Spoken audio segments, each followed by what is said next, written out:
The bass is dropped on a beautiful Tuesday morning here in Atlanta, Georgia, May 21st. Soccer Down here is live. Tuesday Thoughts edition of the show. You guys know what that means by now. Use the hashtag Tuesday Thoughts. Tweet at us at Soccer Down here. Tuesdays and Thursdays can kind of get into some deep thoughts. Whatever questions you have, we'll try to get to them while we're on with you this morning. We're going to start with just a recap of the weekend that was around the league. And, John, things started off with a match that there's probably not a whole lot to talk about coming out of it. Scoreless draw, Montreal, New England. Montreal's been very good defensively. New England has been pretty atrocious in general. Yeah. Both teams are probably somewhat okay with this.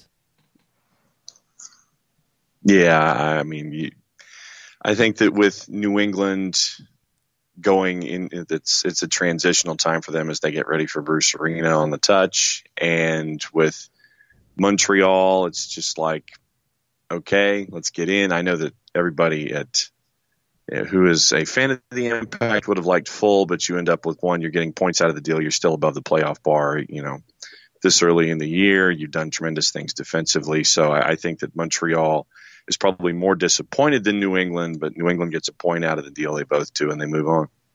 The biggest storyline out of it is Nacho Piatti's return to the Montreal Impact. He checked in the 66th minute. First time he saw the field in 2 months. That's huge for the Impact to get him back. And, I mean, let's be real. They've been pretty good without him. They should be much better with him. I mean, you're at a point, you're third in the East. You're on 21 points. 6-5-3 isn't the greatest. The goal differential is not the greatest, but you had that crazy 7-1 loss in Kansas City. You've had 4 matches at home, 10 on the road. So getting Nacho back should make you feel pretty good if you are a Montreal Impact fan. Real Salt Lake fans are feeling pretty good. 3-0 win over Toronto. Pretty complete domination. Albert Rusnak was very, very good. Damir Kreilach gets a goal. Really good one off of kind of crazy deflections and such. It was really poor defending to begin with, and it takes a couple deflections. Kreilach stays with it. Scores Sebastian Saucedo with an outstanding goal later in the first half. Jefferson Savarino with another really, really good goal in the 60th minute. One storyline that comes out of this is Sam Johnson was not in the starting 11. It was a coach's decision, and it came out that Mike Petke benched the Liberian forward for being late to a team meeting. This is after Johnson had said some things after a match about his teammates and about not getting service, and Petke admonished him for that. That part of things doesn't look good for Real Salt Lake, but the 3-0 win looks really good. Yeah, and now you're over 500 at Rio Tinto, and for Toronto, you know, it was another team that's had 5 matches in 15 days. And I think that much like another team that we cover fairly regularly on the show, I think that, you know, it's just kind of you hit a wall and you're 0-3-1 in your last 4. And yeah, whoa. Let's hold up a second, though. No, like another team that we cover on the show, let's talk about the differences here, because this is a big, important factor. Toronto's had... No, they've had 5 games in 15 days. What have they done in those last 5 games? 1 win. Bupkis. 3 losses and a draw. Not bupkis, but that's about what you do in that type of schedule. Atlanta's done something different. So that's a very important point that needs to be differentiated. Toronto started trying to rotate people after the win. The win was in Orlando. Since then, 3 losses. Yeah. 3 losses out of your last 4. The draw was a scoreless one at home against DC United. It's difficult to do this type of schedule, and Toronto, as good of a team as they could be, really failed in it. So that needs to be pointed out. Like, it's not just like what Atlanta's done. What Atlanta's done is record-setting in the league. It's to that level. So that's a really important distinction. And Toronto, you would expect to handle this a little bit better, but you're talking about now. You lost 2-0 2-0 in Atlanta. You lost 2-1 at home to Philadelphia, scoreless draw at home to D.C., and then you go on the road to Salt Lake and lose 3-0. Those are some bad results. Then you've also lost Alejandro Pozuelo. Because he got frustrated and because he kicked out and did something stupid. Toronto has not fully replaced the players that they lost, first off, but Toronto did not handle this part of the schedule well at all. Not at all. And No. 5-2 is not where you would expect Toronto to be right now. They've shown some really good flashes this season, and they've also looked very out of their depth at times. Let's turn it back to Salt Lake because that's who Atlanta plays on Friday night. Sebastian Salcedo, Bofo Salcedo, one of the top young players for RSL. He was very strong in some of the things he had to say afterwards, and I'm going to give you this quote. Okay. I think you guys saw it. There was a sequence where me, Krylock, Albert, and the guys, everyone's tuned in, everyone's knocking from one side to the other side. We're capable of doing that. I don't think those top teams in the league think we're capable of doing that. But you know what? We knocked out LAFC last year. And talking about Toronto, defending champs, but 2 years ago they were champions and we got a result. So why can't we do it? Why can't we be the Western Conference champions? Why can't we be the MLS Cup champions? We have it in us. At the end of the day, it's 11v11 out there. Doesn't matter who it is. I love the confidence, first off, and we've seen RSL look like a championship type of squad, but we've seen them also look like a team that might miss the playoffs. They've got to find consistency. That's the number one thing they're missing right now. And for me, that's always been it when it comes to every time we seem to discuss Real Salt Lake, I don't know which Real Salt Lake team we're going to get on a game-by-game basis. And for me, it's always been the one that needs to improve on the road more than anything else for me to think of them as a team that could take the West away from the folks like LAFC or Seattle or Houston. And for me, it's where's the consistency? And, you know, just because you look like an EKG and you have a tremendous result against a team like Toronto, to me doesn't mean I'm completely 110% sold on you when it comes to the end of the year. Yeah, you'll probably be in the playoffs, but you got to do stuff on the road for me to have any kind of faith in you long term. It's not just a road and home thing for them. I mean, they're 3-2 at home. They lost 4-2 to Dallas. They lost 2-1 to Portland at home. It's not even just a home road thing. It's just an inconsistency thing for them, and that's what has to change. They've won 2 out of their last 3 on the road, by the way. They beat Cincinnati. They beat Colorado, which I guess you put an asterisk on. They gave the Galaxy a pretty good match and a 2-1 loss on April 28th. They are just wildly inconsistent. I mean, you look at their run of games here this season. They started out with a win over Vancouver. They lost 4 straight. They won back-to-back. They lost back-to-back. They won back-to-back. Ups and downs, peaks and valleys. Mm-hmm. That's the issue for them. And we'll see if they can make it 3 straight wins on Friday when Atlanta United comes to town. Feeling very good about themselves, Real Salt Lake. San Jose Earthquakes feeling very good about themselves. Chris Wondolowski feeling really good about himself. Wando Watch was getting to be, I think, a burden. He blasted that out of the water with a 4-goal effort to beat Chicago 4-1. Nemanja Nikolic had a really bad miss in the middle of it that could have changed things. But 4 goals for San Jose from Wondolowski. Then Katai gets a consolation effort very late. We had a comment from Nathan Pugh, who is not a Chris Wondolowski fan, which I think is a bit of a shame because we've talked about it before. We have this thing where if you're not a national team star or you make mistakes with the national team, you're not good or you're not worth consideration. And Nathan tweeted out the miss against Belgium that we all remember from Chris Wondolowski. Said Wando could score 300 goals in MLS, don't care. He will forever be the nearly not quite good enough man to me. He's not a world-class striker. We all know that. But he's the best striker Major League Soccer's ever had. And he's done it over a long period of time, and he scored more goals than anybody in league history. That is definitely worth caring about. And that's something that It's an interesting thing, and I don't know if this is the same in other countries. I don't think it is to this degree where it's national team or bust. You can look at a player like Jeff Agus as well. Jeff Agus, I think, gets a lot of stick from American soccer fans because of an own goal in the World Cup in 2002, some struggles, and he eventually got benched there.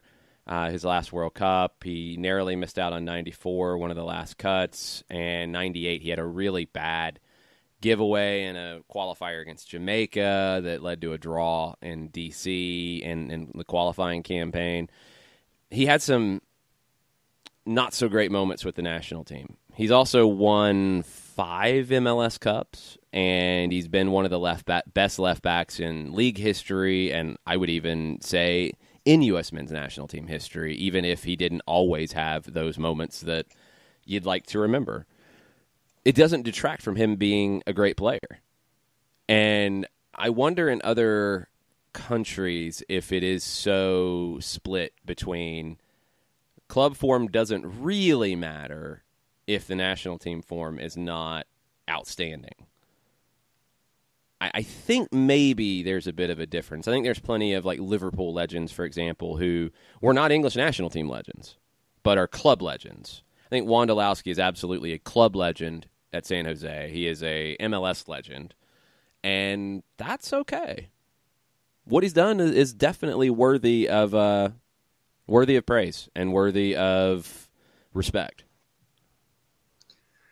Now, I was trying to think of an example in other sports here in the U.S. There's nothing with the national team that plays into it, though. Like, that's the thing, is that American soccer for years has been so defined by the national team as opposed to domestic club teams that it still carries over to a degree. There's no comparison. I mean, you have players who are fondly remembered at a local team who were never, like, the greatest player in the league, but that's not even where we're at here. Wondolowski's obviously one of the greatest players in the league. He scored more goals than anybody in league history.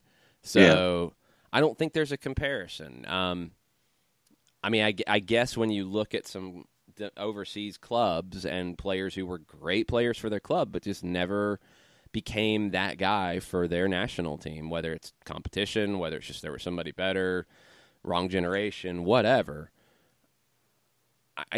I think they get more respect in other countries, where here, if you're not a national team star, it's kind of like we don't care as much. And that's a shame, because I think the league is starting to develop some pretty rich history. I mean, what Wondolowski's done is incredibly impressive, and to be able to do it over the long period of time and with the consistency that he's had, that has to be respected. And he's the all-time leading goal scorer in league history now, and I think he's going to continue to add to it, and we'll see who might catch him down the road, but it might be a minute.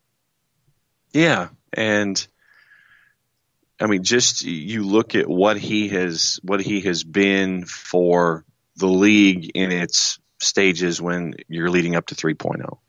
What he's meant to San Jose and what he's meant to that franchise and what he's meant as a part of the fabric when it comes to the national team. And yeah, I know that everybody, some folks like Nathan, they'll sit there and they'll lock into that GIF and go, and that's what they remember him by. Yeah, but he hasn't even really been a part of the national team. I mean, let's be real about it. Like, Wondolowski's not a guy who's been a national team regular. He should have been, I think. I think he should have gotten more opportunities before that World Cup. I don't think he was handled really well in the lead up to that World Cup, to be perfectly honest. He wasn't used very much in the friendlies heading in. He wasn't, given an appearance in the tournament. He wasn't really, like, brought along to be a guy who could contribute off the bench, and he gets thrown in that moment, and he has a bad miss. Yeah. But he hasn't had a lot of call-ups. 35. Yeah, that's for what he's done in the caps, league. Yeah, that's not very many. 35 caps, 11 goals. So for him, it's what he's meant to the team. It's what he's meant to the San Jose Earthquakes, and before that, the Houston Dynamo. I mean, this is a guy who is right now on a run since 2010 who's had double-digit goals every season. He had 10 last season, so he's still on that run. He's got 4 now. His first 4 goals of the season in this one. So he needs 6 more this season to get to 10. It's very possible. That's incredible. That's an amazing run. 18, 16, 27 in 2012, 11, 14, 16, 12, 13, 10. The consistency and what he's done for San Jose as a focal point of that club's history, it's a big deal. And I hope over time, we're going into year 25 of Major League Soccer next year. I hope over time that players like Wondolowski, like Jeff Larentowicz, like Chad Marshall, guys who have been outstanding players in this league, but maybe didn't get their due with the national team. Nick Raimondo, Kyle Beckerman, guys like that who are going to be more remembered for their club form. I hope they're respected in the way that they should be. And I hope over time that starts to change a little bit, because what they've given to the game at the club level is definitely worthy of that. Let's take a break here, come back, more MLS recap from the weekend as we go. And we'll also get into a fantasy update from our friend Jason Wright and the Jason Wright Agency in just a bit. Hang out with us. We'll be right back. Today's show is presented by Appolinsky & Associates, personal injury lawyers with over 30 years of experience, supporters of Atlanta United, Faction, and Inter-Atlanta Youth Football Club. If you've been hurt in a wreck, contact Steve today at steve@aa-legal.com or call in 24/7 at 404-377-9191. The initial consultation is free. A ranger station. I'd like to report a bear hug. Okay. I put out my campfire and Smokey Bear hugged me. So you drowned the fire, you stirred it, drowned it again, and felt that it was cold? Uh-huh. Yeah, he's just letting you know you did good. Bear hug from Smokey Bear. Status update. I'm gonna let you go now. There are many ways to start a fire, but one sure way to put it out. Learn how you can do your part at SmokeyBear.com. Sponsored by the U.S. Forest Service, Ad Council, and your state forester. We know that every driver is different, and a one-size policy does not fit all. That's why Country Financial offers a variety of discounts, so you get the coverage you need and the savings you deserve. From good driver to good student, multi-policy to multi-car, we've got a discount to suit every driver. Call Jason Wright at 678-568-6871 today to see what you could save. On Facebook at Jason Wright Agency or by phone at 678-568-6871. Discounts vary by state. Policies issued by Country Mutual Insurance Company, Country Preferred Insurance Company, or Country Casualty Insurance Company, Bloomington, Illinois. Every hiring manager knows that a company is only as good as the people it's made from. So where do you find the best people? That may surprise you. Meet the grads of life. Young adults of unique determination and experience. An ideal fit for your company in an entry-level position, internship, or even mentorship. They might not have every qualification you typically look for, but they're exactly who your company needs. This is talent worth knowing about. Go to gradsoflife.org to learn how to find, cultivate, and train this great pool of untapped talent. Brought to you by the Ad Council and gradsoflife.org. Welcome back, SDH, May 21st. Catching you up on the weekend that was around MLS. This game's gotten a lot of, I think, debate. Philadelphia, Seattle, scoreless. Some have looked at this with Philadelphia as, oh, this is a really good positive result. Others have said that Seattle came in and sat back and bunkered. Seattle did rotate their squad a bit after playing on Wednesday in Seattle with a win over Orlando and then flying across the country, and they had some injuries. They made 5 changes to the starting 11. I don't quite know how I feel about this. Probably a wash. I mean, Philadelphia gets a draw at home against a really good team, but it's a draw at home. Seattle goes on the road and gets a draw with a rotated squad, but did they really do that much in the match? Not really. Probably a wash. And I think if you're Philadelphia, you're glad that Andre Blake is now back between the sticks. And here's a question in looking at the disciplinary report, and I'm going to need your translation here. And you may have one, you may not. Kasper Przybylko gets a yellow for extra flag to checker. I have no idea what that's supposed to mean. So I looked at that, and it's like, yeah, okay, on sporting behavior, that one I know, but extra flag to checker was the reason that Kasper Przybylko got a yellow. But, I mean, rotated side for Seattle, and Philadelphia gets 68% of the possession. Take the number for what you wish. And Philadelphia gets Andre Blake back. You both get a point. You move on. That's how I look at that one, really. Andre Blake coming back is good for Philadelphia, but it's not like they've really missed him either. When you look at the results they've been having here lately, they are on right now a 6-match unbeaten run, 4 wins, 2 draws. And if you go further back than that, they lost their first 2 matches of the season since St. Patrick's Day when they came to Atlanta and got a draw. They've only lost 1 time this season, and that was in L.A. against the Galaxy. Philadelphia is legit. And this is where I'm kind of at with this result. I think a lot of people have looked at it as, that's a really good result for Philadelphia, a scoreless draw against a really good Seattle team. I think Philadelphia, for what they've done this season, needs to expect more. And it's okay to expect more. They get back-to-back home games. They have 3 home games in a row, actually, but back-to-back coming up with Portland and then Colorado. And then a couple more before they take a break. They go to Minnesota. They host the Red Bulls on June 8th, right before the Gold Cup starts. Both teams could be missing some folks in that one. Philadelphia is one of the best teams in the East. I'm ready to believe in that at this point. They're on top of the conference right now with DC on 24 points. I think they're legit. And, I mean, we've seen right now, I'm still looking at it going, okay, you're doing great. And I want to see how they are on the stretch. I mean, what else do you have to do? I know. What else do you have to do? How do you get impressed? What I'm saying is, to date, I have been impressed. I want to see how you're going to be when it gets closer to playoff time, closer to the end of the schedule. Right now, you've done fantastic. You're at the top of the ladder. I can't take that away from you. Now that you have your starting keeper back, and I know that the keepers that you had in the in-between while he was gone, they kept everything stable between the sticks. And I cannot take away the fact that they're number 1 right now. I'm not going to sit here and be a negative Nancy about it, but just can you maintain it over an entire season? That's what I'm looking at. If you want to find anything to throw cold water on it, if you still don't have that belief in the Union, you could look at their schedule and say, okay, who have they played? They lost to the Galaxy. They drew with Seattle at home. Don't know how to feel about Toronto, but they did go to Toronto and win that one on the road. Other good wins, they beat Montreal 3-0 at home.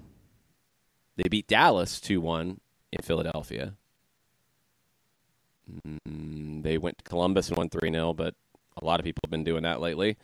And they went to Atlanta and got a 1-1 draw, and they went to Cincinnati and got a 2-0 win. So if you look at the schedule, it's not the strongest so far. So if you want to be a negative Nancy, that would be what you would pull from. But I think they're legit, and we'll see if they can continue to build as the year goes on. Okay, before we go to the next game, looking at their schedule after Gold Cup, you come back, you've got New England, you've got back-to-back with Orlando,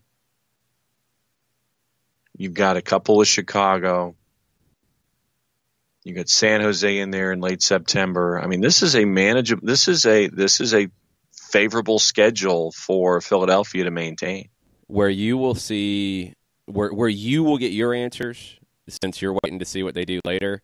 It's going to be August 24th through September 22nd, where they host DC, they host Atlanta, they host LAFC, they go to Red Bull Arena. Yeah, 4 games in a row. That's the murderer's row for the Union, and that's where you'll see if they're legit or not. I think they are. I think if they split those, they'll be fine. Even with 3 at home, I mean, that's a tough run. So we'll see what they end up with. But I think they're going to be a top team in the Eastern Conference, one that maybe we didn't expect.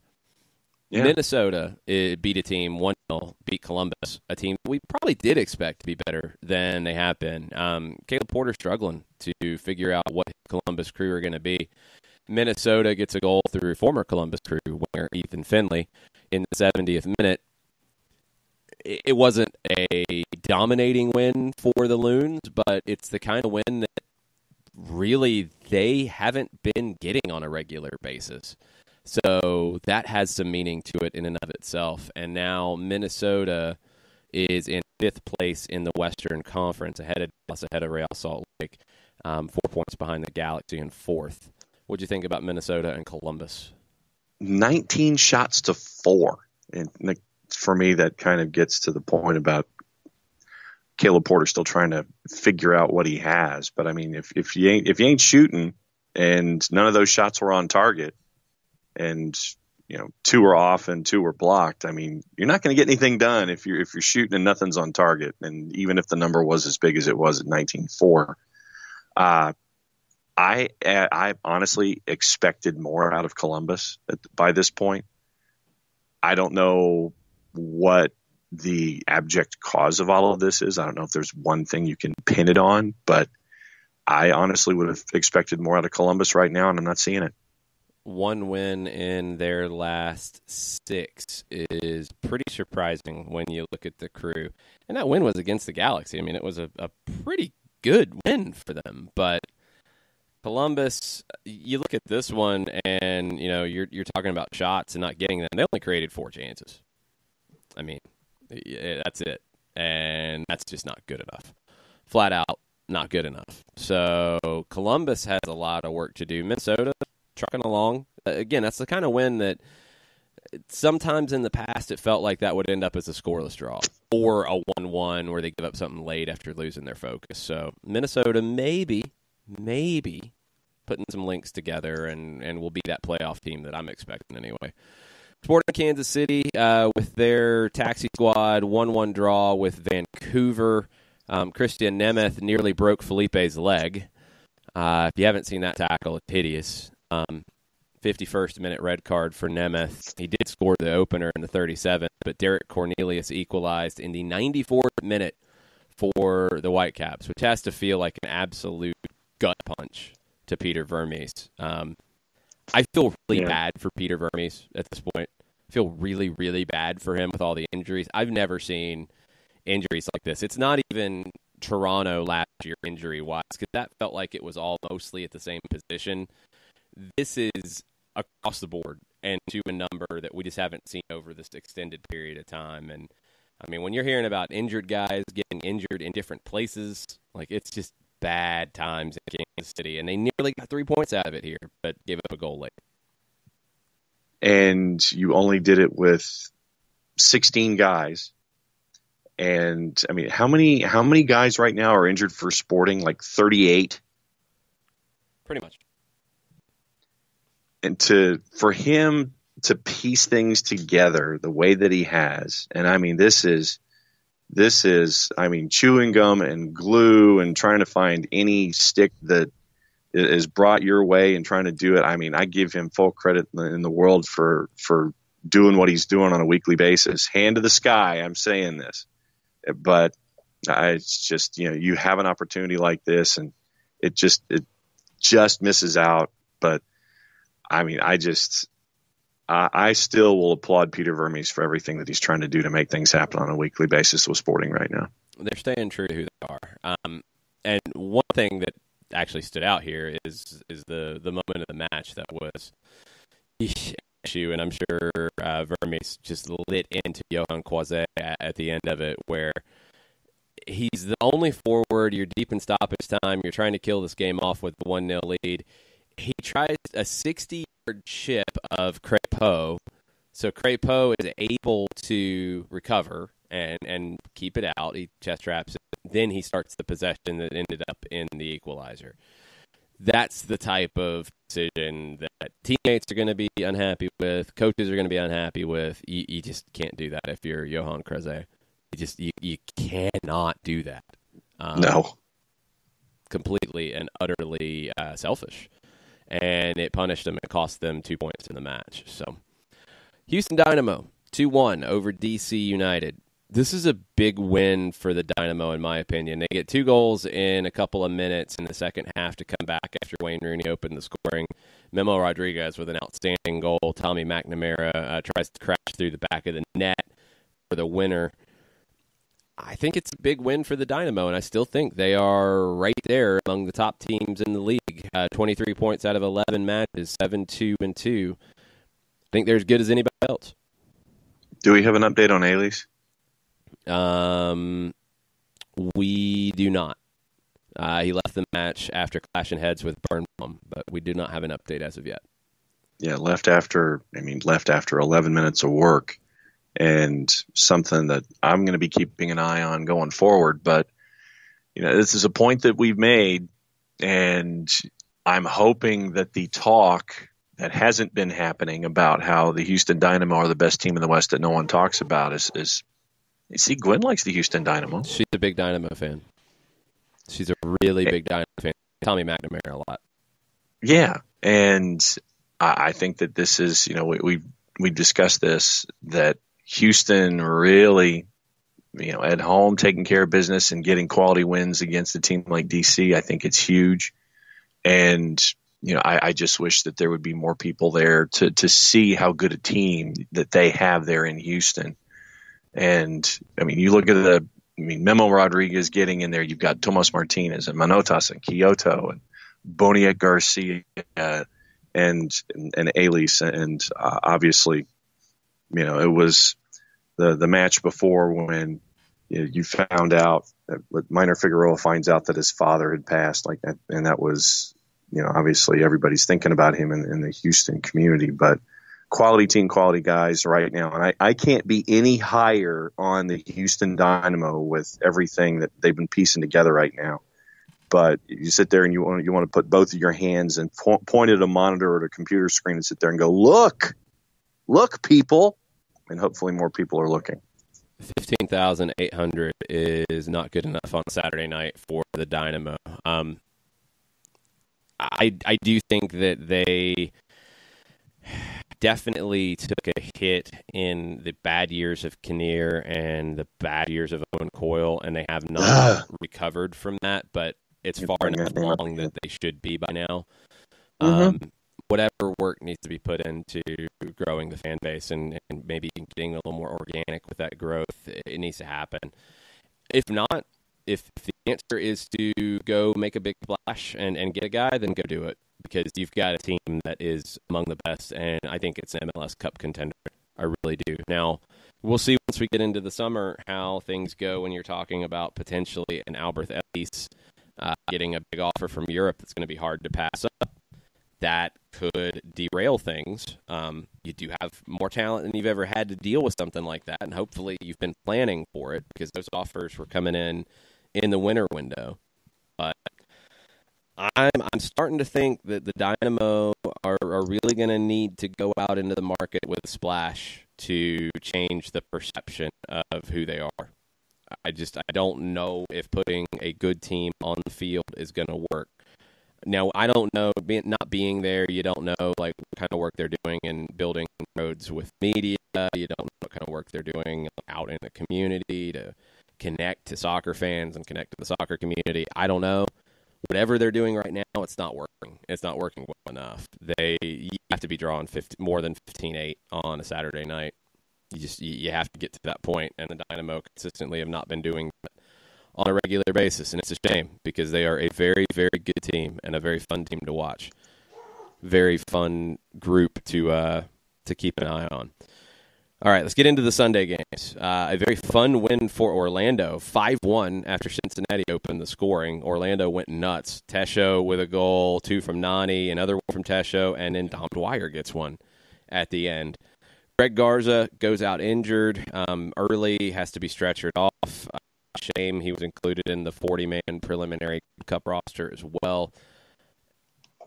Orlando bounced back here, and this is a big win for them against a team that, look, hey, they're with a interim manager right now, don't really have any continuity as they're kind of in between things. We'll talk about a rumor that's out there about a potential manager for them down the road, but 3 points is 3 points, and Orlando got a resounding 3 points in this one.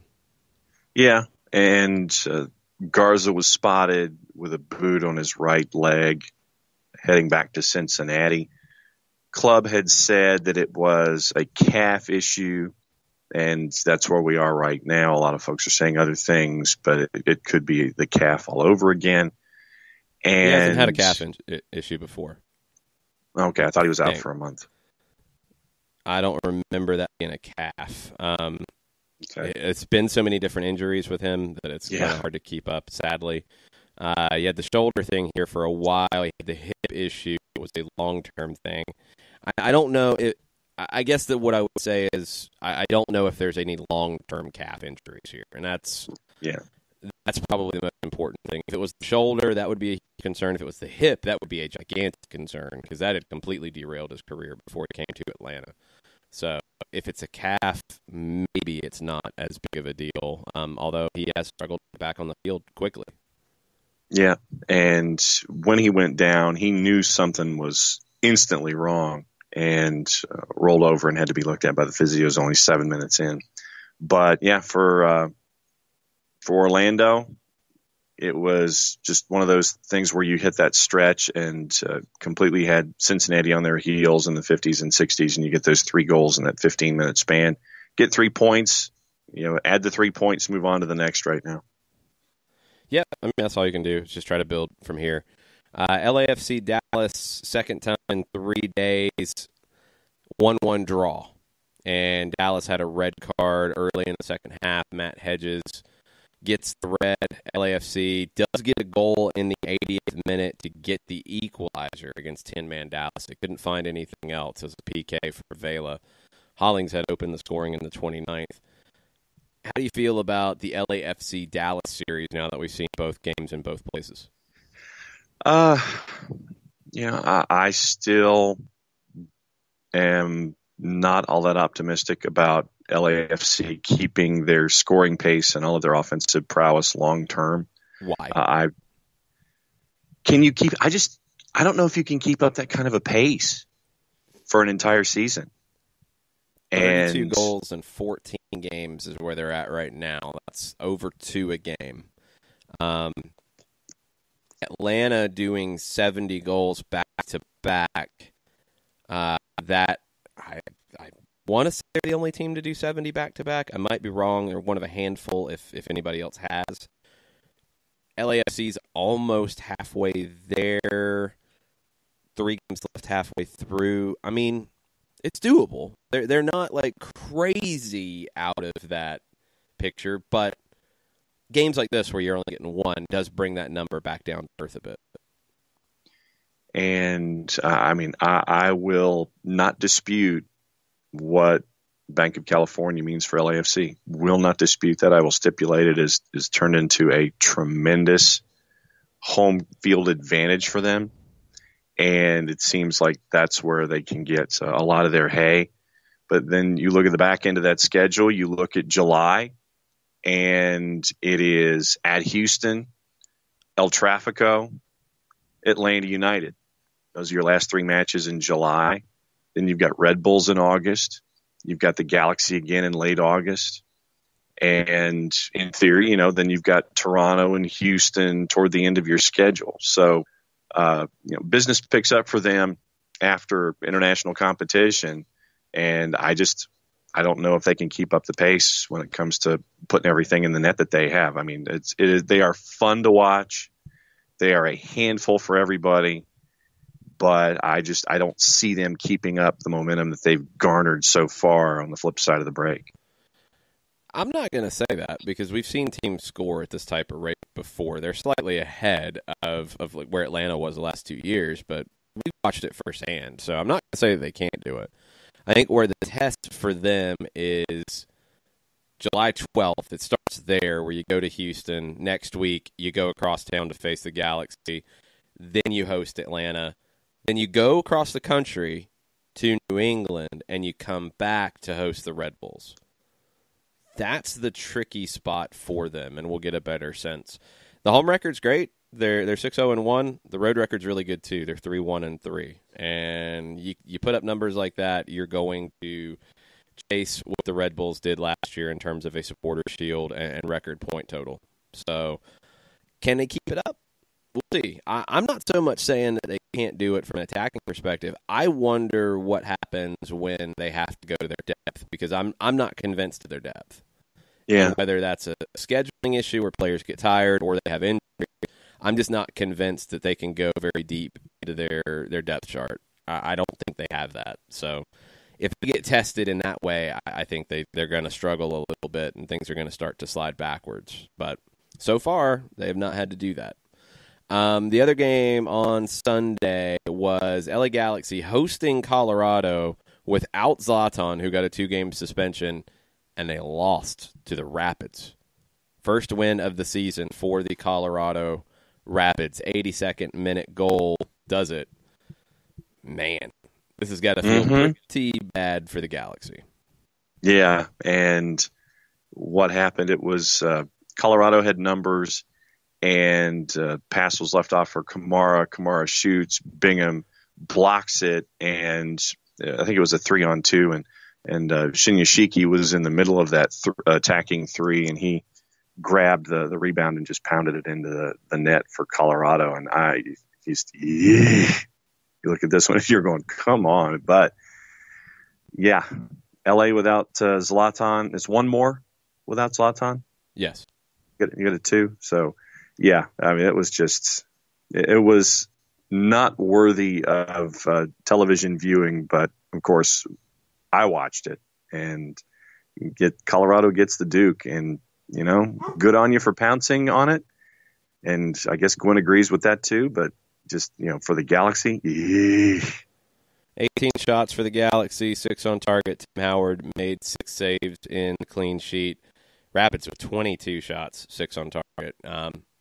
That's maybe the most surprising number out of it, is the Rapids getting so many shots against an LA Galaxy team. Defensively, the Galaxy, that's still their biggest question. They have added pieces. They should be better, but 22 shots given up to the Colorado Rapids is a pretty shocking number when you get into it. Let's take a break. We'll come back. We'll get you caught up on our fantasy league, brought to you by Jason Wright and the Jason Wright Agency. And we'll give you some tips for the upcoming week, which starts tomorrow with a match, by the way. We'll be right back after this. As a business owner, you know that every year brings new challenges and opportunities. The success of your business demands expertise and focus. And Country Financial can help you keep that focus by helping ensure you have the right insurance protection in place to meet your goals. Jason Wright can help you create a customized insurance plan that has coverages designed just for your business. Give Jason a call at 678-568-6871 or reach him on Facebook at Jason Wright Agency. Coverages vary by state. Policies issued by Country Mutual Insurance Company, Bloomington, Illinois. Got issues with youth or high school sports? Positive Coaching Alliance can help. PCA is a national nonprofit working to transform youth and high school sports so that every child has a positive character-building youth sports experience. PCA provides live and online workshops to train double-goal coaches whose first goal is winning and whose second, more important goal is teaching life lessons through sports. PCA also has workshops for parents and high school student athletes. For more information, please visit positivecoach.org. If you've been hurt in a car wreck, contact my friend Steve Apolinski of Apolinski & Associates. He's been representing individuals for over 30 years throughout Georgia and Alabama. Email him at steve@aa-legal.com or call him 24/7 at 404-377-9191. The initial consultation is free.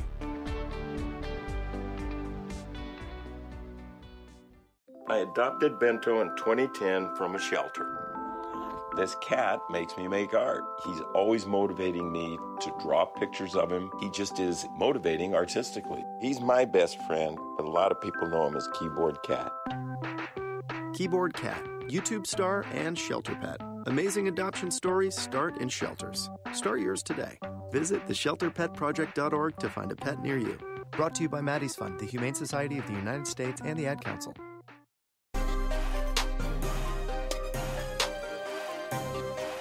Welcome back. Soccer Down here, May 21st. We'll get into some Tuesday thoughts in hour number 2. But let's get you set up for the upcoming weekend in fantasy MLS. Here's your update brought to you by the Jason Wright Agency. Make sure you're following them on Facebook, Jason Wright Agency, on Twitter, Jason Wright AGEN. Jason sponsored our fantasy league for the last couple of years, and he watched the Stay Puffed Marshmallow Men have the best week in the Open League. 157 points. They were equal with Five Stripes RJ, 157. Both right around 32, 34 in the Atlanta United League. Goldmine was 2 points back with 155. The Open League standings, man, it's really tight. Joseph Martinez, who uses the Oxford comma, has 1,280 points over the whole season. 6 points back, Soccer Specific Fantasy Team. 40 points back, Don't Var Me Bro. And then there's 8 teams within 100 points of first place. And one bad week, one good week, things can flip pretty quickly. That's a very tightly contested Open League. Pro Rel League, which is head-to-head. Soccer-specific fantasy team, 3 points up in first, 10-0-2. Don't Var Me Bro, 9-0-3. Cam Do Attitude, 9-0-3, both on 27.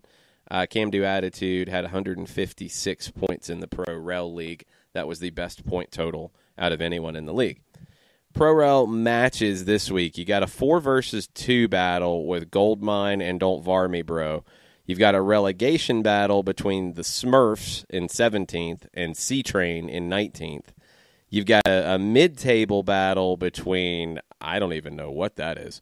I can't pronounce the first word. What? Hang on. I don't know. It's something in Conquering. Hang on. There's no way to pronounce it. Like, you're going to be making something up. So you can do that if you want. Stay put. All right, so Brecken 2, Electric Boogaloo, where are they in the standings? 12th in the Pro Rel League. Okay. Because I was trying to figure out where they are in the overall. It's all good.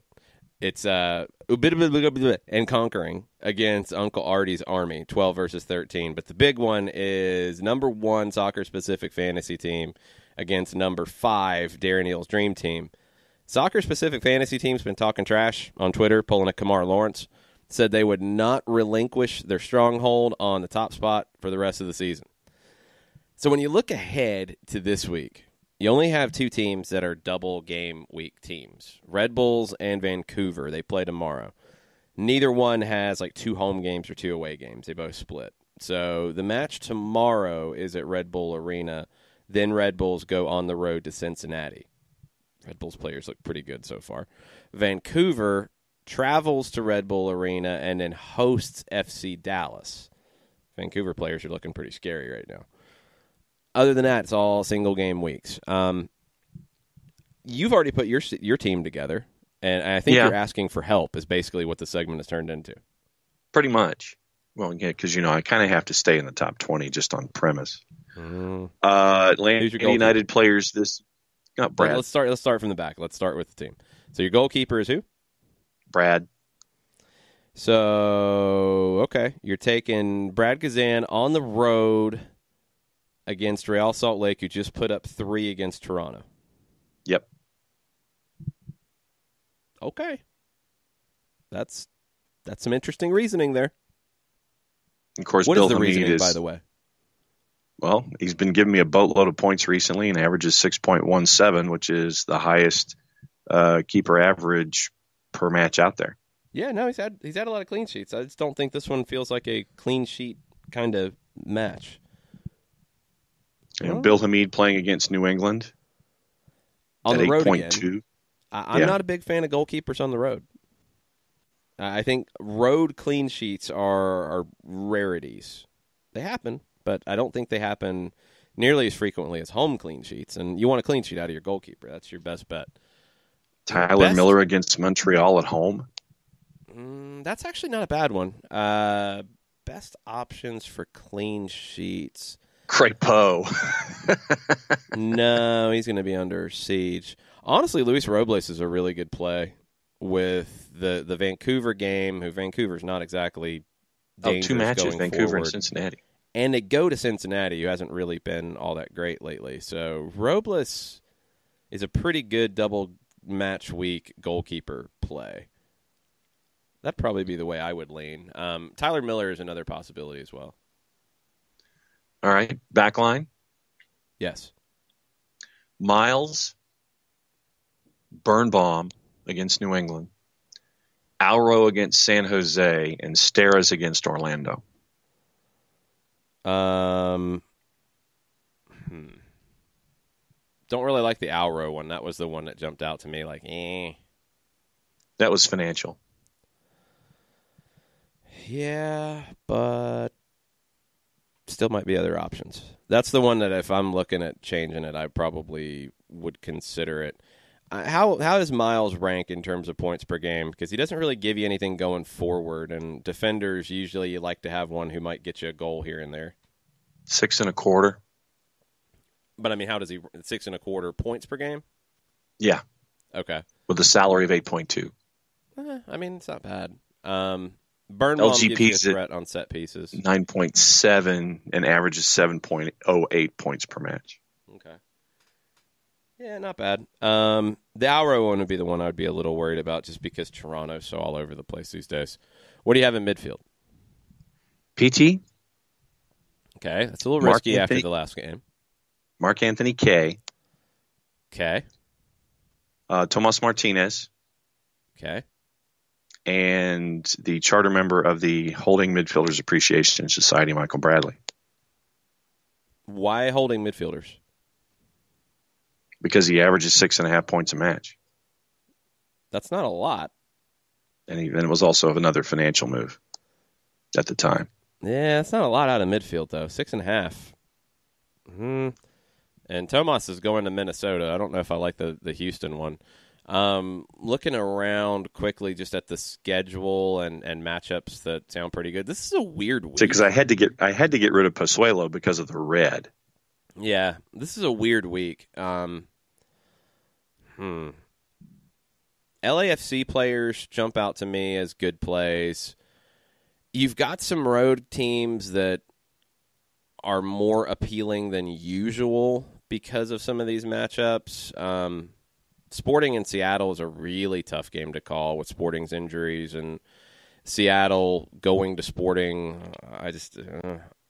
I would probably lean to some Seattle players, although Benny Feilhaber was really good in their last game for Kansas City too. This is maybe the most awkward week of the schedule in terms of MLS fantasy. Acosta going up against New England? Yeah, it's possible. I mean, New England didn't do too badly this past week. So it's really hard to call. Like there's nothing there's nothing that jumps out to you. I mean, Shatkowski isn't really doing a ton either. Like the Red Bulls would be the team that you would like their matchups and having 2 games, but it's not really one player doing it. Royer would probably be the one that I would lean to for the Red Bulls. You know, then you've got Tydair at 9. I'm not picking Tydair on the road at LAFC. That's crazy. Let's see. You know, you got Royer at 8.4, averaging 5.5 on a double week. Probably, and make sure for people who don't understand your parlance, explain the price and the average points per week. Like okay, $8.4 million. You say that $8.4 million would be the salary for Royer for this week, averaging 5.5 points a match. Okay, there we go. Yeah, Royer this week with double game and up against these 2 teams. That's one that I like for the Red Bulls. That's probably the only one besides Robles that I like. And I worry about Robles with a calf injury maybe getting one of the games off. And up top, I've got Manotas and I've captained Vela until further notice. Yeah, I mean, I get the Vela one, and that's kind of hard to walk away from, even though Montreal's been good defensively. Manotas going to Minnesota, yeah, that's a pretty good play. There's probably not another one that I would just be pouncing on. Chicago's been pretty good at home. They get NYC coming to town. Abear would maybe be an appealing one because he's been pretty good for them. Katai? NYC's been good. I don't know if I'm picking a Chicago player. San Jose. Maxi Morales. Maybe. Hebert would be the one I'd probably lean to. And then San Jose going to Toronto with some of Toronto's defensive issues as of late. I mean, maybe you go with some Quakes, but again, it's on the road, so it's kind of tricky. This is a really tricky week. This feels like with so much parity in the fantasy league, this feels like a week that could really flip tables around, because if somebody is really on point with their picks, and especially in a week like this where it could be some different faces who do it, not your average run-of-the-mill, like top guys who are on a bunch of teams, this feels like a week where like Shinyashiki could get 2 goals for Colorado against Columbus. And if somebody is bold enough to make that play, they could really benefit from it. Or Philadelphia gets, a couple goals against Portland, or Portland goes nuts the other way and Brian Fernandez goes nuts and somebody's bold enough to play that one. Katai has a big game for Chicago. Like, there's so many questions this week. This feels like a week where you could really see some weird results in MLS fantasy. And a bench of Declan Wynn, Alvarez, and Wando. Wando might be a play against Toronto, actually. But it's hard to say. It's a really difficult week. Good luck to all of you out there playing it. And make sure you're following our friend Jason Wright and the Jason Wright Agency on Twitter, Jason Wright AGEN, on Facebook, Jason Wright Agency. And if you have any insurance needs, whether they're personal, whether they're auto, whether they are business-related, Jason can help you out, and he'll hook you up. So give him a call. Check in with our friend Jason Wright. We're going to take a break. We're going to come back, and we're going to get into some Tuesday thoughts. We have one about beverages and, I guess, accompaniments for beverages. Yeah, we'll let you marinate on that one. We have some other Tuesday thoughts as well. We probably have some leftover overreactions as well, since we did an evening show last night. And we have some different bits of news to get into. Lots of national team stuff with your 40-man Gold Cup preliminary roster out for the United States, other preliminary rosters out for the Gold Cup. U20 World Cup starts on Friday for the U.S., on Saturday for Argentina. We'll get into all of that. U.S. women's national team, final friendly before they go to France for the World Cup. That's on Sunday. Lots of national team talk in hour number 2, along with your Tuesday thoughts. We'll be right back after this. As a business owner, you know that every year brings new challenges and opportunities. The success of your business demands expertise and focus. And Country Financial can help you keep that focus by helping ensure you have the right insurance protection in place to meet your goals. Jason Wright can help you create a customized insurance plan that has coverages designed just for your business. Give Jason a call at 678-568-6871 or reach him on Facebook at Jason Wright Agency. Coverages vary by state. Policies issued by Country Mutual Insurance Company, Bloomington, Illinois. Got issues with youth or high school sports? Positive Coaching Alliance can help. PCA is a national nonprofit working to transform youth and high school sports so that every child has a positive character-building youth sports experience. PCA provides live and online workshops to train double-goal coaches whose first goal is winning and whose second, more important goal is teaching life lessons through sports. PCA also has workshops for parents and high school student athletes. For more information, please visit positivecoach.org. If you've been hurt in a car wreck, contact my friend Steve Apolinsky of Apolinsky & Associates. He's been representing individuals for over 30 years throughout Georgia and Alabama. Email him at steve@aa-legal.com or call him 24/7 at 404-377-9191. The initial consultation is free.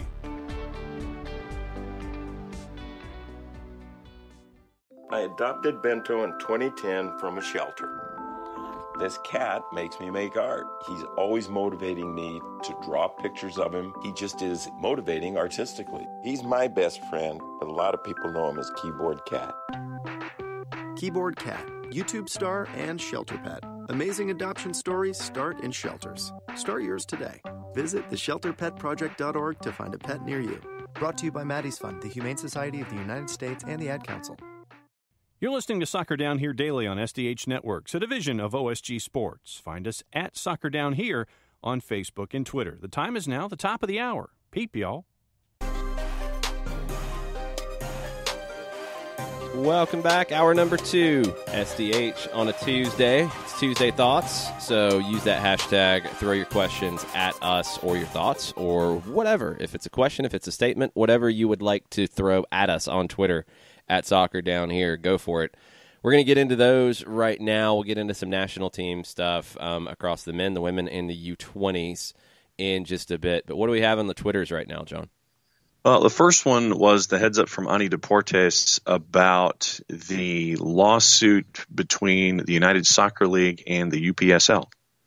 Yeah, I saw this pop up yesterday, and it's a trademark issue with, when you look at it, and UPSL and USL, there's some pretty close similarities there. When you talk about, websites and web addresses, it's pretty similar. I think some people were trying to read into the color schemes. I don't know if I would go there. I feel like that's a bit of a reach. UPSL has named their leagues in a very similar way to USL's leagues. That's another aspect of it. They have a championship and a League One for their lower levels. That's the same. So that's a bit of an issue. And I think the biggest thing that USL is contending here is that UPSL is not sanctioned by U.S. Soccer as a professional league. Maybe I said something. The UPSL is coming for me. I don't know. UPSL is not sanctioned as a professional league by U.S. Soccer, but now they are acting as a professional league through the United States Adult Soccer Association. It's the same thing the NPSL Pro is doing, which that's why there was a bit of an issue about Pro, and that's why I don't think NPSL has really named their professional league as of yet. They're doing the Founders Cup competition this fall and in a league next year, but we haven't heard what exactly that's going to be called. So, feels like a lot of trademark issue. It depends on how you feel about these sorts of things, where everybody's talking about it. If you are a Pro Rel for USA person, you're angry at USL for suing the little guy. If you're a USL supporter, you think it makes sense. I'm not up on trademark law, but some of the things that I have seen on this one, they do make some logical sense in terms of complaints from USL.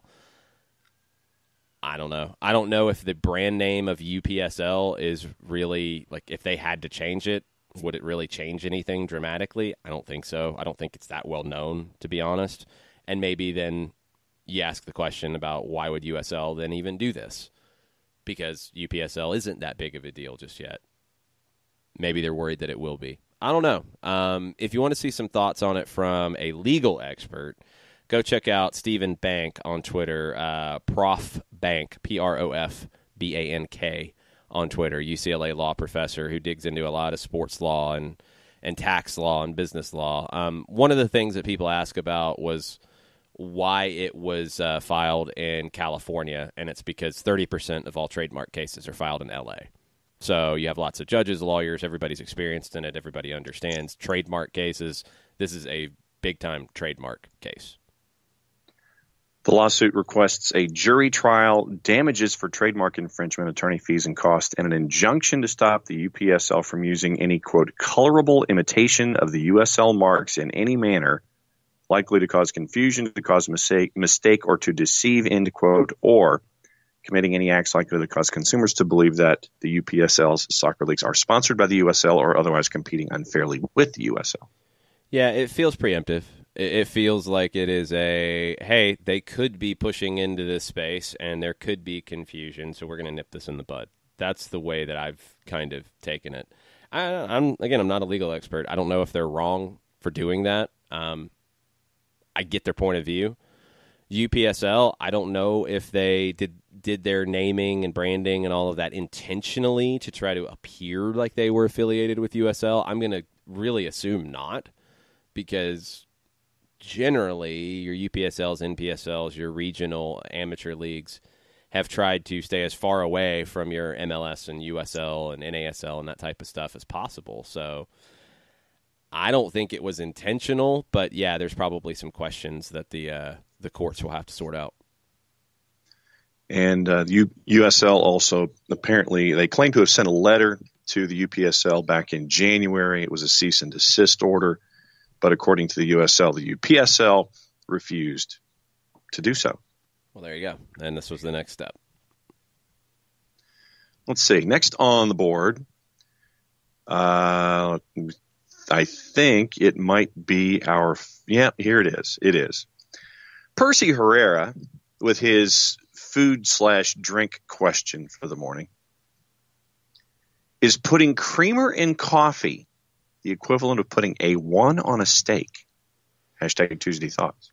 Oh, I'm not a coffee aficionado, so I'm probably not the best person to answer this. When I drink coffee, I put milk in it because I'm not a coffee fan to begin with.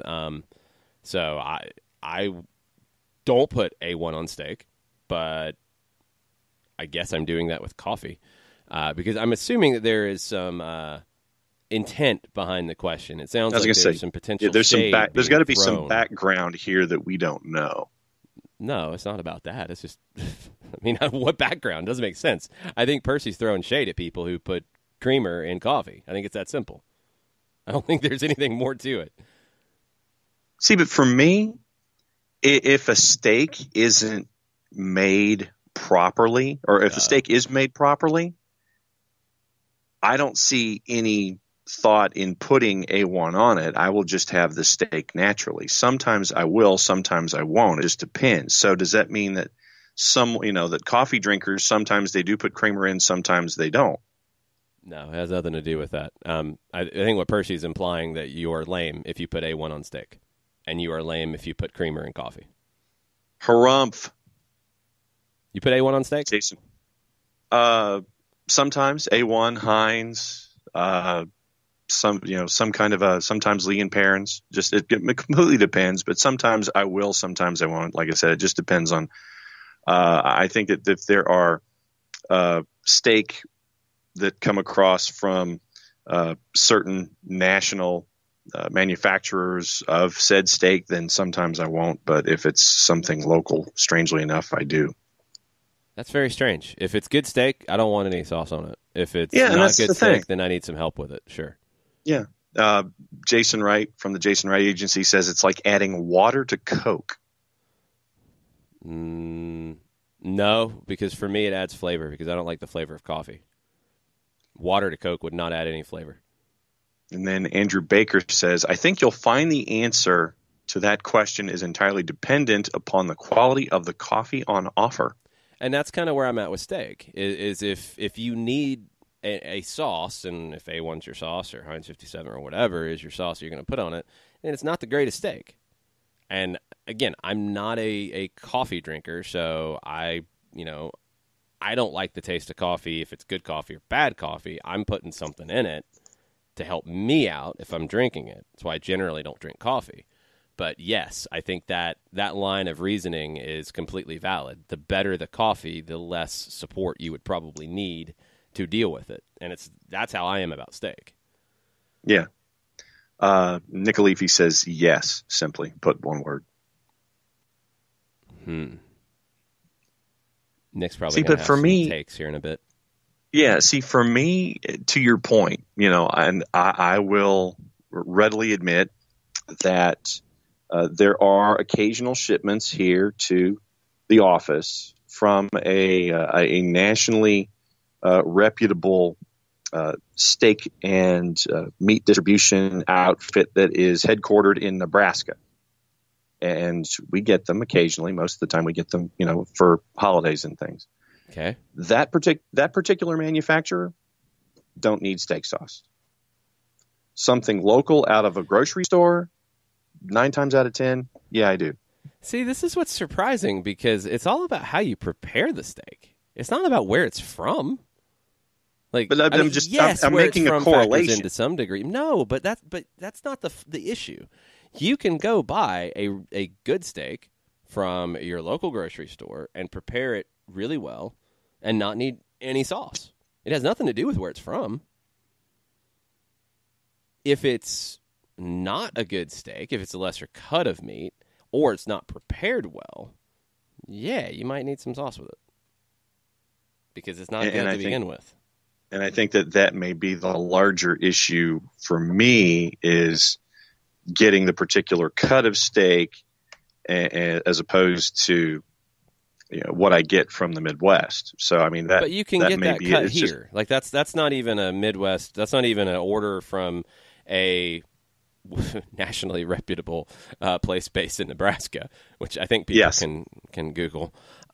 Yes, that's not about that or going to your local grocery store. Like, it's about the choice and how much you're going to spend on it. And if you're going to spend good money on a good piece of steak, you better prepare it right. So you don't need any extra sauce. If you get a good cut of steak and you prepare it right and you do some salt and pepper, you're good.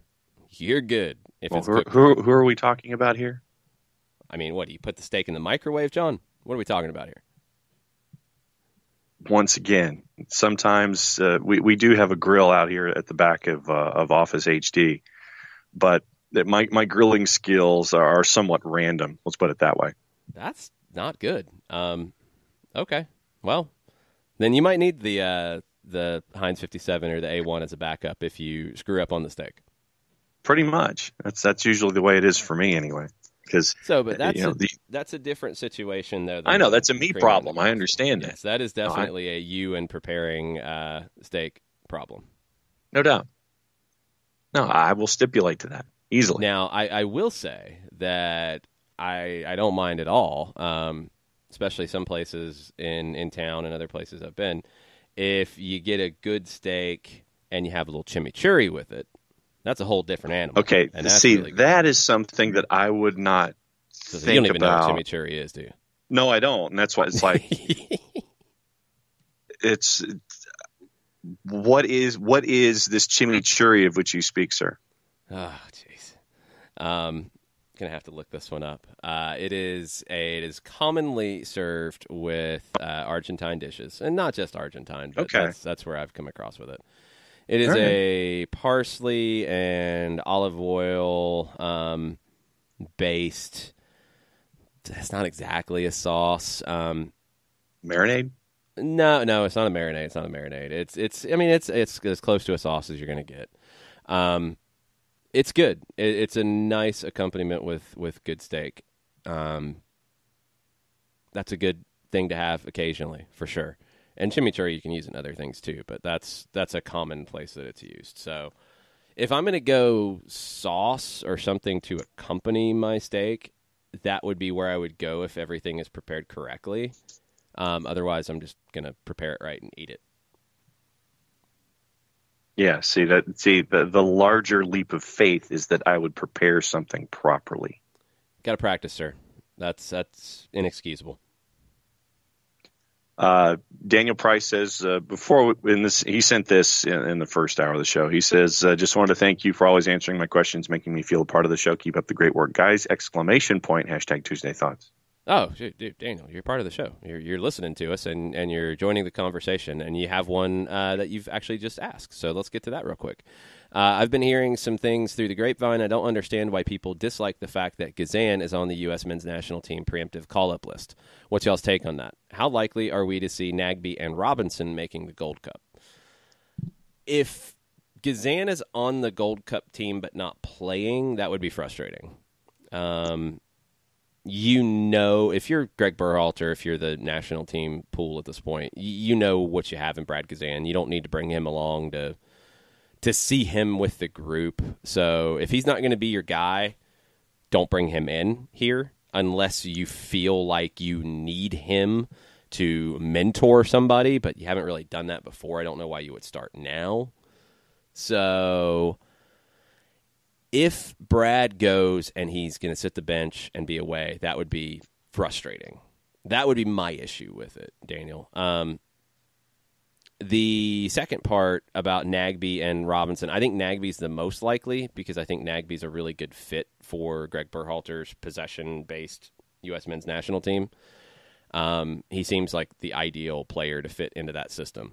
Robinson, just because he hasn't been there before, is more of a long shot. I think his form definitely deserves it, but he hasn't been in that mix. So does Berhalter take a chance on him? I would say Nagby's the most likely. I would say Gazan would probably be the next likely. I think Robinson is the biggest wild card of the Atlanta players on the preliminary list. And remember, it's a preliminary list. It's 40. You got to cut it down to 23 before the tournament. They could be called in for some friendlies before that final roster's done. I can't remember CONCACAF's rules on final roster and date and all that. So it is possible that they get called in and they play and they don't make the Gold Cup squad. But I don't think they're going to miss any games for that because those friendlies are after Atlanta plays its last game before the break. So hopefully all that works out, and hopefully the effect of Gold Cup call-ups, Copa America call-ups, hopefully it's minimal. Belated happy birthday on the show to Dre Jackson from Terminus Legion, who's actually listening to the show from a cruising altitude on the flight back to Atlanta. Thanks for the entertainment, y'all! ! Yeah, we try. Heard those guys at Red Bull Arena. They were pretty loud at different points in the match, and there were a lot of Atlanta fans there. There were a lot of Atlanta fans in the section, but there were also a lot of Atlanta fans spread out around the building. So it was very cool to see. Not the result that they wanted, but they definitely made their presence felt. Chris Hutchison says, I wish Tito would quit pulling the legs of his shorts up. Makes him look like he's wearing a diaper. I didn't think it looked like a diaper, but I don't know. I don't know why you do it. I have no idea. His legs are getting hot, I guess. I don't know. Well, and it's just maybe he's a fan. Maybe he's a fan of the 80s NBA. Well, he could just wear shorts. You could just get shorts too small and wear them. David Benson, kind of in my train of thought, back to the fantasy discussion, he says he has Robles, which means he'll give up about 100 goals this week. I'd be fine with that. Sorry for you guys if you have Robles on your team, but if the Red Bulls gave up a whole bunch of goals this week, I'm not going to cry about it. Jane Ams with a question. Okay. What does MLS 4.0 look like? Could it be Atlanta leading the way again under the new CBA, or would it be another club doing something we're not expecting? Well, I don't think MLS 4.0 is going to be based on a specific club. I don't know what the next development is for the league. I mean, this is my personal opinion about how it's developed. MLS 1.0 was the launch. MLS 2.0 was, I think, improved soccer cultures developing in your Torontos, your Seattles, your Portlands, your Vancouvers. Those teams coming into the league, and I think MLS 2.0 finished with the back-to-back Seattle-Toronto finals because those were your two teams from 2.0 that led the way in terms of just changing the narrative for what MLS could be, both on the field and in the stands. MLS 3.0 is taking it to another level from there, and I think Atlanta has done that, and we'll see if anybody else can push along with them. I don't know what 4.0 is, and maybe we get a sense of it after the CBA is done and whatever changes, additions to spending. I think probably it's going to revolve around spending. That's kind of where I keep coming back to, is if salary caps double, or you add another designated player, or I don't know, things along those lines. I think when it becomes a place where players decide to come to in their prime more often, then you're at 4.0. Or maybe it's when you win CONCACAF Champions League. Maybe it's when you're consistently beating the Mexican teams. I'm not quite sure what 4.0 is yet. I don't know what that next development is. And I think we're going to have to wait and see, because I think 3.0 is really just getting started. Tafka has something that he's already throwing in the pile for tomorrow on Wall Pass. Why completely off-topic discussion. Yeah, well, that's what I'm saying. Tomorrow's completely off-topic discussion thread. Best albums, not favorite artists or favorite songs, but the albums where the skip button is completely unnecessary. Go. I got like 4 or 5 right now. Okay, what are yours? Alchemy, Dire Straits. Frampton Comes Alive. Let's see. Waiting for Columbus by Little Feat. Signals by Rush. Fully Completely by the Tragically Hip. That's 5 off the top of my head, and I know that you've got an REM one, I'm sure. I've heard none of those. For me, Automatic for the People by REM. Yes. Agreed. What else would slot into mine? Definitely Maybe by Oasis. Yeah. First one.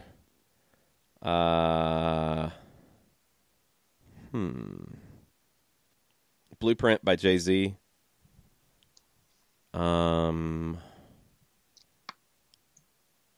Deliverance by Bubba Sparks. Okay, never heard that one. Oh, I'm sure you haven't heard that one.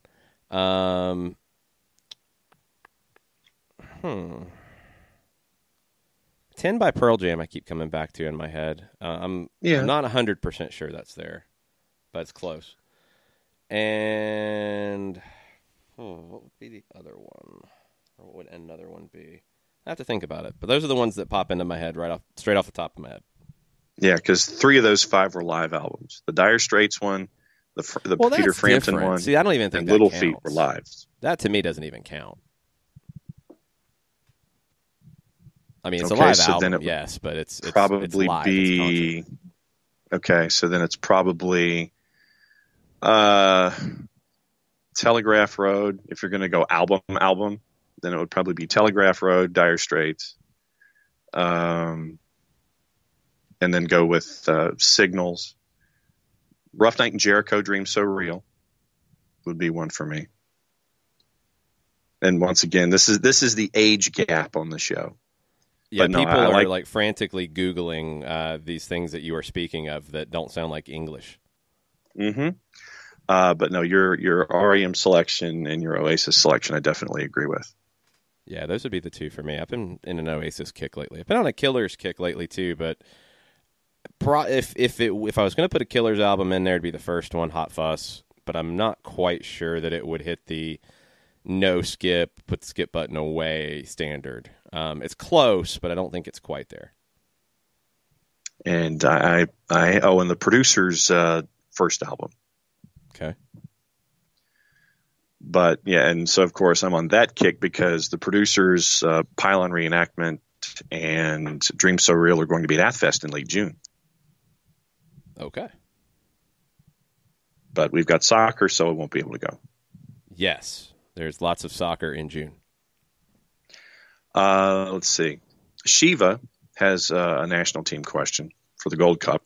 Let's hold that. We're going to take a break, and then we're going to come back, and we'll get into all the national team stuff because we've got men's national team, women's national team, and the U20s. We'll get into all that on the other side of this break. We'll be right back.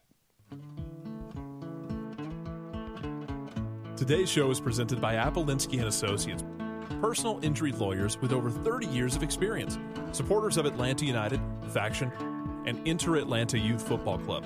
If you've been hurt in a wreck, contact Steve today at steve@aa-legal.com or call in 24/7 at 404-377-9191. The initial consultation is free. A ranger station. I'd like to report a bear hug. Okay. I put out my campfire and Smokey Bear hugged me. So you drowned the fire, you stirred it, drowned it again, and felt that it was cold? Uh-huh. Yeah, but he's just letting you know you did good. Bear hug from Smokey Bear. Status update. I'm gonna let you go now. There are many ways to start a fire, but one sure way to put it out. Learn how you can do your part at SmokeyBear.com. Sponsored by the U.S. Forest Service, Ad Council, and your state forester. We know that every driver is different, and a one-size policy does not fit all. That's why Country Financial offers a variety of discounts, so you get the coverage you need and the savings you deserve. From good driver to good student, multi-policy to multi-car, we've got a discount to suit every driver. Call Jason Wright at 678-568-6871 today to see what you could save. On Facebook at Jason Wright Agency or by phone at 678-568-6871. Discounts vary by state. Policies issued by Country Mutual Insurance Company, Country Preferred Insurance Company, or Country Casualty Insurance Company, Bloomington, Illinois. Every hiring manager knows that a company is only as good as the people it's made from. So where do you find the best people? That may surprise you. Meet the grads of life, Young adults of unique determination and experience, an ideal fit for your company in an entry-level position, internship, or even mentorship. They might not have every qualification you typically look for, but they're exactly who your company needs. This is talent worth knowing about. Go to gradsoflife.org to learn how to find, cultivate, and train this great pool of untapped talent. Brought to you by the Ad Council and gradsoflife.org.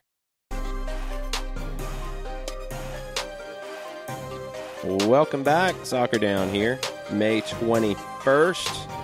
Let's get into some national team discussion. Shiva's going to kick us off.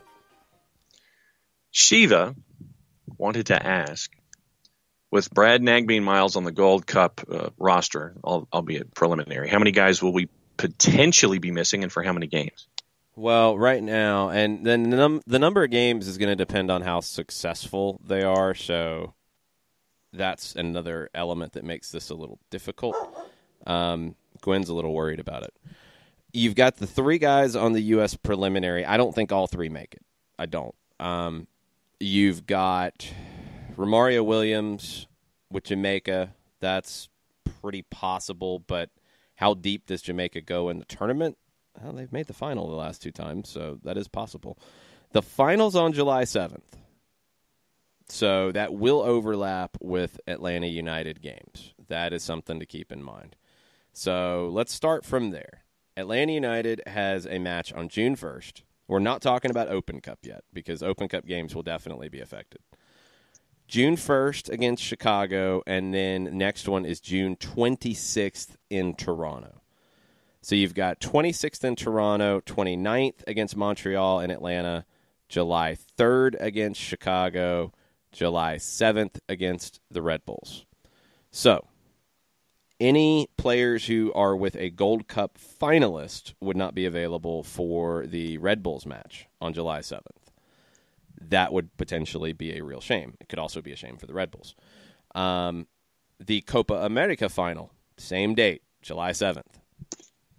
Pity Martinez is on the preliminary group for Argentina, according to most. There's some talk that Lionel Scaloni is going to release the Argentine roster today. We'll see if Pity Martinez will be part of that group or not. Joseph Martinez will be part of Venezuela. Tito Villalba, part of the preliminary with Paraguay. I would assume he will be part of the Paraguayan roster, although that's not a guarantee. I think it'll happen. So you could be missing people. If they get to the final, you could be missing people for 4 games. And maybe the 5th with Seattle, but they'd have a full week to recover after a final to get ready for the Seattle game. So I think they'd be okay for that. So you could be missing them for up to 4 games. If teams get knocked out of the tournament early, they'd be back before the 4 games is up. Venezuela is not a likely Copa America finalist, so you would think Joseph Martinez would be back for the Red Bulls game, maybe for the Chicago game, depending on how far they go. Romario Williams, probably a little more possible for Jamaica to be knocked out earlier in the Gold Cup than any U.S. men's national team players. If Nagbe or Kazan or Robinson go with the U.S. and they get knocked out before the final and they're available for that Red Bulls game, it's a bad tournament for the United States. So that shouldn't happen. You would think Romario would be back for that one. You would think Joseph would be back for the Red Bulls game. You would think Paraguay would not make the Copa America final either. Probably looking at an Argentina, a Brazil, a Colombia, Uruguay as your top favorites there. So Pity Martinez, if he's with Argentina, yep, he's in the running, I think, to get to the final. And I would say your U.S. players are in the running to get to the final. Everybody else you would expect to be back before the Red Bulls game. Back to the lack of being a cook discussion for me. Let's see. Daniel Price is saying salt, cracked black pepper, garlic, sprig of thyme, and butter. All you need, heat high a few minutes at most on each side. Medium rare is where it's at. That I agree That with. is 100% correct. Hashtag cooking help for John from Daniel Price. Yes, Daniel Price is trying to help. Joe Bost says there can't be sauce used on a steak, exclamation point. If you need sauce on a steak, get a hamburger. Also true. It's bad steak either because it's a bad cut of steak or you prepared it really poorly. And for me, it's usually the latter. That's not good. Daniel Daniel then, the boss will put it and she will sear it in the oven, and she has figured that one out fairly well. Daniel's asking about MLS 4.0. Sear it in the oven. You sear it and then you cook it in the oven. That's a good technique. Well, that. Yeah, you sear it first and then you cook it in the oven. Okay. Once again, showing my cooking acumen because of the improper terminology. Daniel is asking if MLS 4.0 equals global domination with a question mark.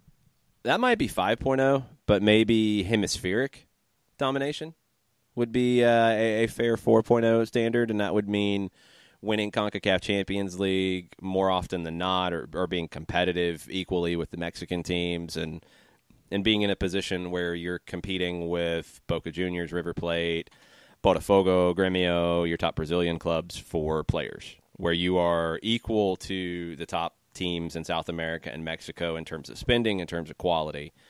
That would feel like 4.0 to me. Tafka has come in with, it looks like, at least 5 or 4.5 of his albums that we discussed without skip button or moving forward. Trouble Will Find Me by The National. I don't know them. The National are good. I've never gotten deep into them, but yeah, The National are a good band. Babel by Mumford & Sons. I like Mumford & Sons. I haven't dug into all of the albums, so I can't claim anything on that one, but they are a very, very good band. They're a band I want to see live that I have not seen yet. Yes. Yeah, and I will go back and watch the Red Rocks show when I have opportunities. Matchbox 20's Yourself or Someone Like You. Is that the first one, I think? I think that was their debut album. Yeah, I've come around. Like, they were kind of a punching bag for a lot of people. They're pretty good at what they do. It's pop rock. It's not really a whole lot more than that, but it was their good. They're good at what they do, and that first record was pretty good. 1996, and then they waited 4 years before Mad Season came out because they had so many hits off of the first record. They didn't need to put another one out anytime soon. Dizzy by the Goo Goo Dolls. Never got deep into the Goo Goo Dolls. Never did. Saw them open for Bon Jovi at a concert, and they were horrendous. It seemed like they just didn't want to be there. Huh. Yeah, not a big fan. Okay. Practically every Dave Matthews album but Crash and Under the Table and Dreaming. I'm weird with Dave Matthews Band. I never got deep into them. I've seen them live a few times. They're great live and would always give them their respect there. I got to look it up because there was one record that I think is one that like a lot of their fans do not like. That would be my favorite album of theirs that I heard the most.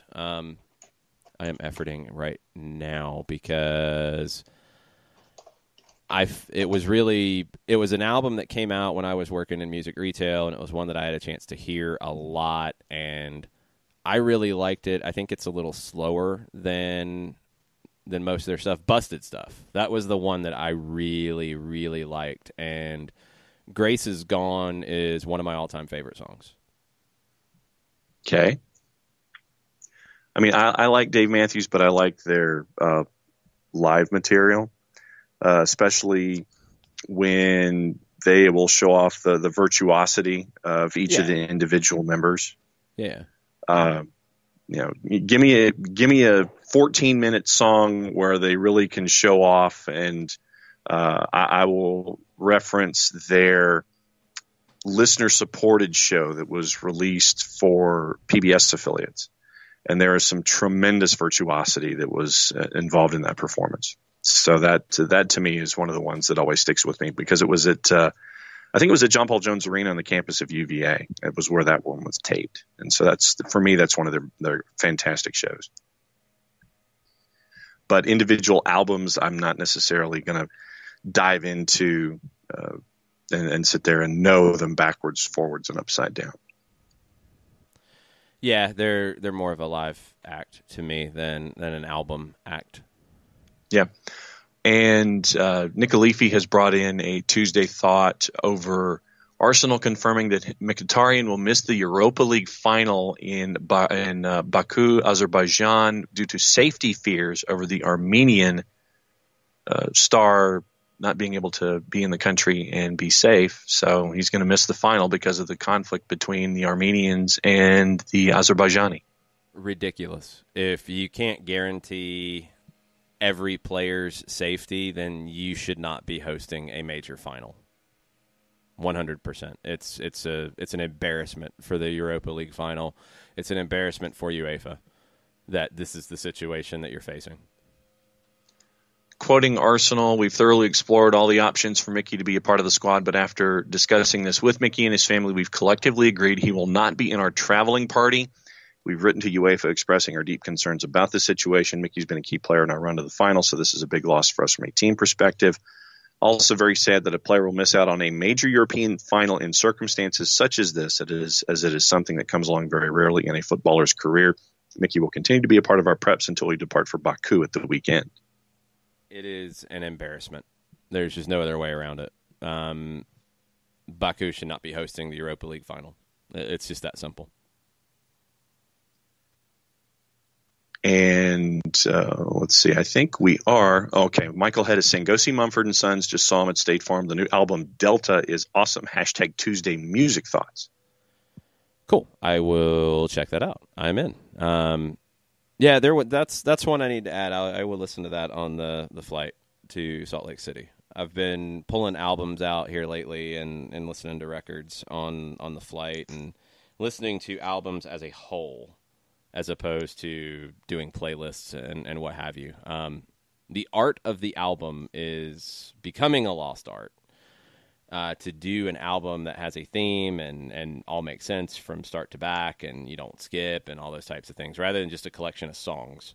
The art of an album is, when it's done right, it's really, really impressive. And there's not as many albums doing that anymore. It feels like more of like, here's our latest 12, 15 songs that we've recorded, and here you go. And it's just a mishmash. So I will check that one out. I will check out some of their other stuff as well on the flight. I want to drop this one in, too, before we take a break, and then we'll come back with some more national team stuff on the U20s and the women. Interesting conversation I saw pop up on Twitter, and I'm going to read the tweets from Todd Bean. He says, interesting how Pep's winning with possession-based attacking football has shaken EPL fans to their core.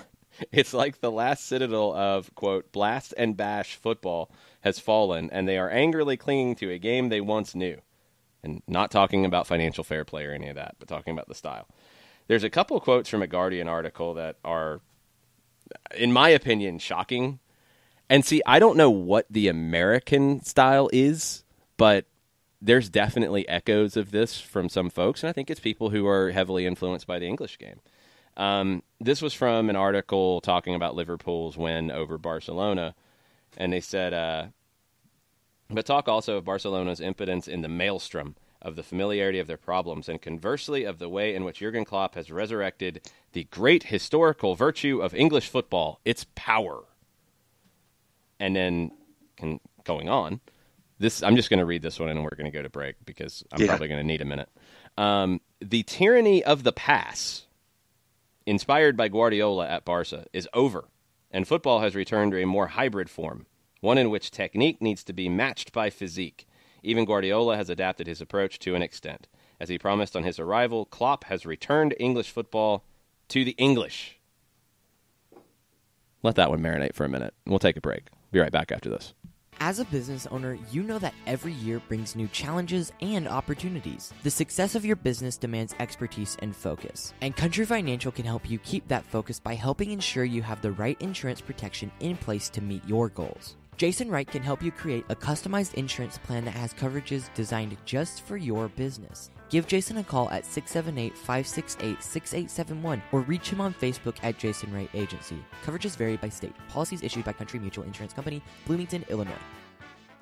Got issues with youth or high school sports? Positive Coaching Alliance can help. PCA is a national nonprofit working to transform youth and high school sports so that every child has a positive character-building youth sports experience. PCA provides live and online workshops to train double-goal coaches whose first goal is winning and whose second, more important goal is teaching life lessons through sports. PCA also has workshops for parents and high school student-athletes. For more information, please visit positivecoach.org. If you've been hurt in a car wreck, contact my friend Steve Apolinski of Apolinski & Associates. He's been representing individuals for over 30 years throughout Georgia and Alabama. Email him at steve@aa-legal.com or call him 24/7 at 404-377-9191. The initial consultation is free.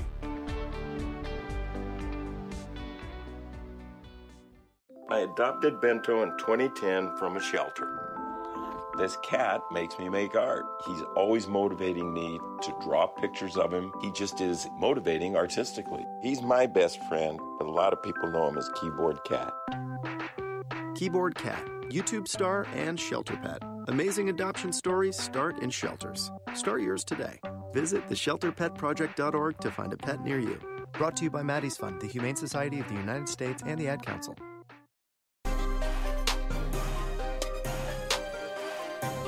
The tyranny of the pass is a line. That's a real line right there. Woo. Sounds like a book title. No, not a book I want to read. Wow.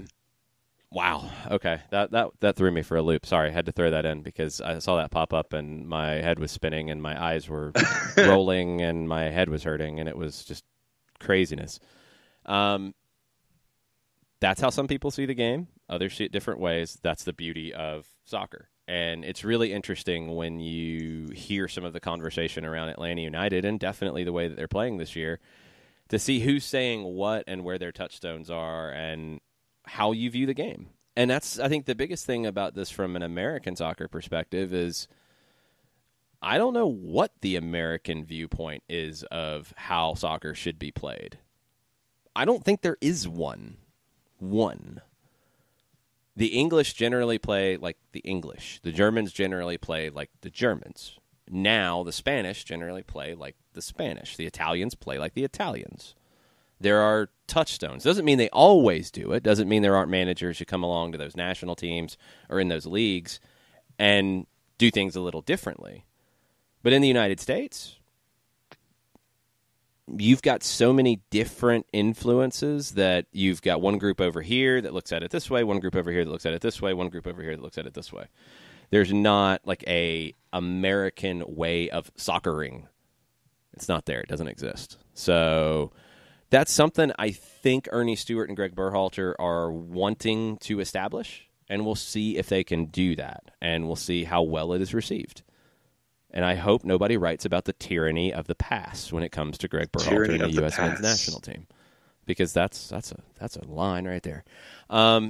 Speaking of national team, so we've talked about Berhalter, we've talked about the Gold Cup roster from a Atlanta perspective. The U20s get started on Friday against Ukraine. It's a 2:30 Eastern time kick. It's on FS1.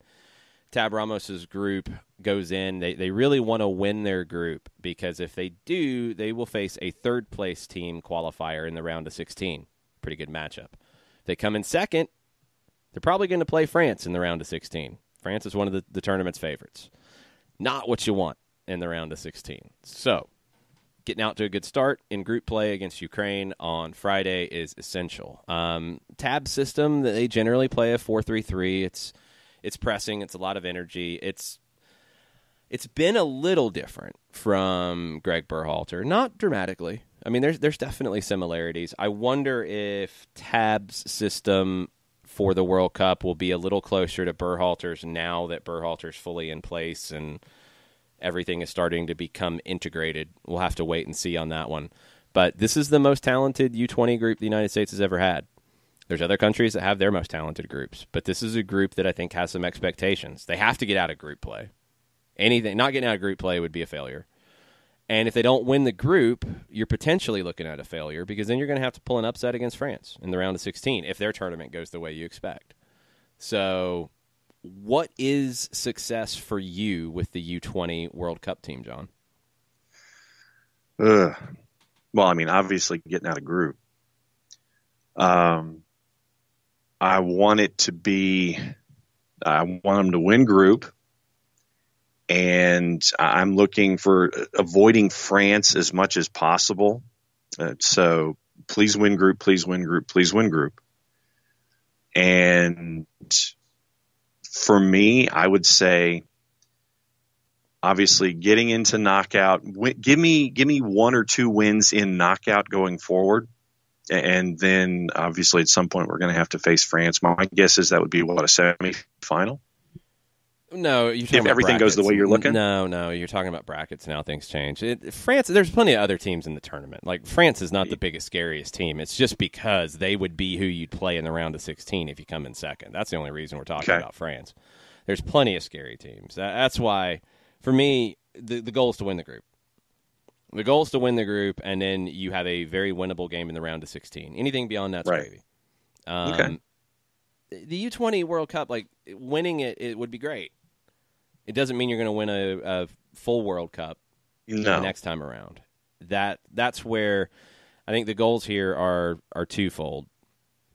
You want to do what you can control, and what you can control is winning your group and winning your game against a third-place qualifier in the round of 16. Those are things that you should be able to do with this group. Beyond that, you don't know. You might see a team that came in second in their group. They might have ended up in a draw where you'd get them in the quarterfinal. It might be harder than you would think. There's nothing you can do about that. And if you lose in a game in the quarterfinals but you play really well, that's also not necessarily a horrible thing. The second part of what you want to see out of this group is where they go from here. And that's really the bigger part of it to me, and you're not going to get that immediately. That's looking back at it a few years later as to, okay, was this the right group that was picked? Did they miss anybody? Was somebody a player that they should have taken instead? Did these players then go on to reach their full potential? And that's not all on U.S. soccer, but that's what you're looking for out of a U20 group. You know, the short-term results are important. You want to know how to win these games. You want to learn how to win these types of games and perform in competition. But it's also not the end of the world if you don't win the tournament. And that's where I think the U.S. is. You have to get out of the group. You have to win the group, in my opinion. Anything less than that would be a failure in this tournament. But then long-term, you want these players to move on to the senior national team.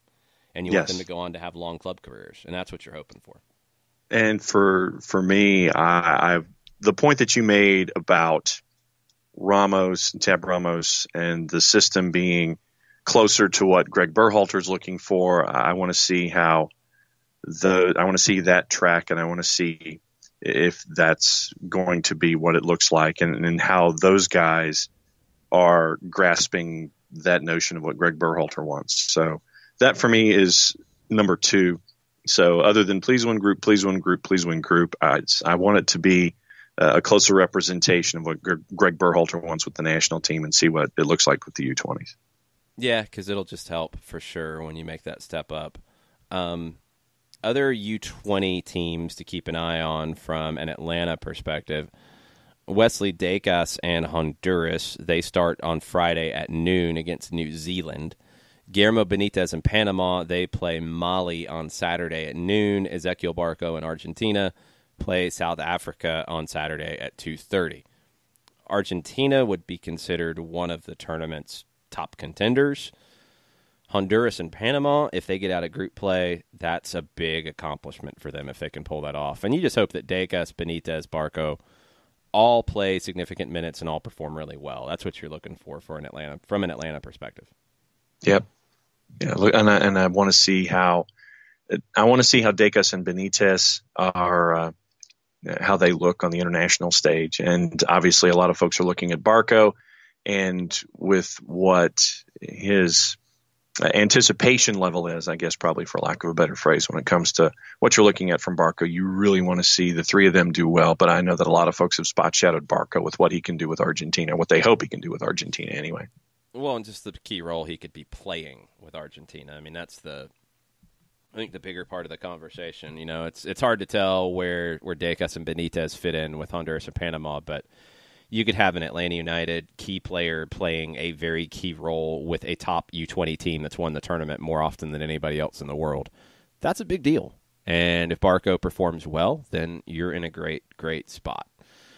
The U.S. women played their final match before heading over to Europe to get ready for the Women's World Cup on Sunday at Red Bull Arena. They're expecting a really good crowd. I think over 22,000 tickets have been sold already.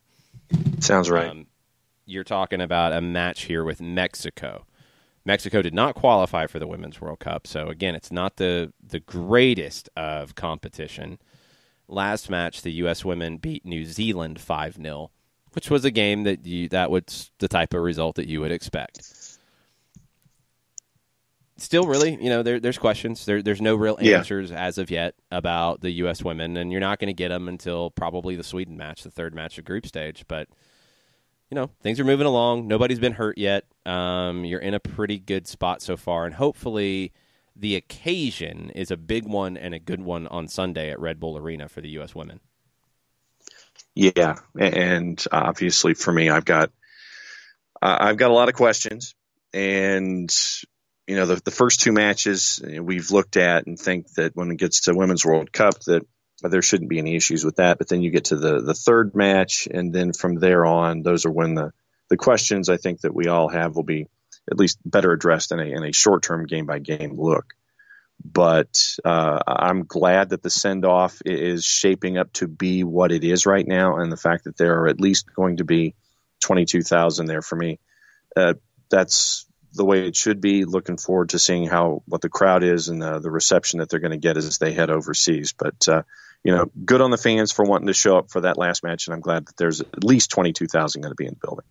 Yeah, they definitely should. Lineup against New Zealand, you saw Megan Rapinoe and Lindsey Horan back in the starting lineup for Sam Mewis and Kristen Press. I still think Sam Mewis is a player who should be starting for the U.S. women. I don't think she's going to. I wonder if she will by the time you get to that Sweden game. I think a midfield of Ertz, Mewis, and Horan is your best fit. And that leaves Rose Lavelle out, but Mewis gives you more balance, and I think that's going to be needed in big games once you get to this stage. That's probably the one that I'm zeroing in on with the players that you have and what can happen here. I think Mewis needs to be in the starting lineup. His team will play better. Yeah, and we've gone over the issues that I think universally that we all have with the construction of the roster. But to your point, I want to see Mewis as a part of the starting 11, but I'm very wary about the U.S. national team in this particular World Cup and the bravado that is being put out by national outlets when it comes to their promos. More power to them, but the world ain't coming for the women's national team. The world's already there. And this is going to be one of the most competitive across-the-board World Cups that we will have seen, and I'm looking forward to seeing that level of competition and everybody going after each other, the way that the game has grown right now. So it's going to be a hell of a tournament, for lack of a better word. And I know that we're going to be dropping knowledge on a daily basis when that tournament finally hits the airwaves. But it's going to be a big test for the United States, starting with that third match. We'll come back and finish up with your Tuesday thoughts and anything else on the Twitters right after this. Today's show is presented by Appolinsky & Associates, personal injury lawyers with over 30 years of experience, supporters of Atlanta United, Faction, and Inter-Atlanta Youth Football Club. If you've been hurt in a wreck, contact Steve today at steve@aa-legal.com or call in 24/7 at 404-377-9191. The initial consultation is free. A ranger station. I'd like to report a bear hug. Okay. I put out my campfire and Smokey Bear hugged me. So you drowned the fire, you stirred it, drowned it again, and felt that it was cold? Uh-huh. Yeah, but he's just letting you know you did good. Bear hug from Smokey Bear. Status update. I'm gonna let you go now. There are many ways to start a fire, but one sure way to put it out. Learn how you can do your part at SmokeyBear.com. Sponsored by the U.S. Forest Service, Ad Council, and your state forester. We know that every driver is different, and a one-size policy does not fit all. That's why Country Financial offers a variety of discounts, so you get the coverage you need and the savings you deserve. From good driver to good student, multi-policy to multi-car, we've got a discount to suit every driver. Call Jason Wright at 678-568-6871 today to see what you could save. On Facebook at Jason Wright Agency or by phone at 678-568-6871. Discounts vary by state. Policies issued by Country Mutual Insurance Company, Country Preferred Insurance Company, or Country Casualty Insurance Company, Bloomington, Illinois. Every hiring manager knows that a company is only as good as the people it's made from. So where do you find the best people? That may surprise you.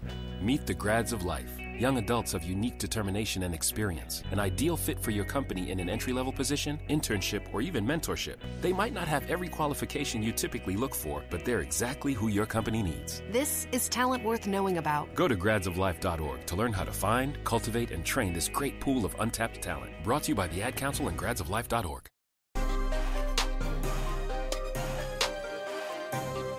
Welcome back. Final segment, Soccer Down here, May 21st. It's Tuesday Thoughts. We're taking your thoughts throughout the show. We've had sidebars on how to cook steak and favorite albums.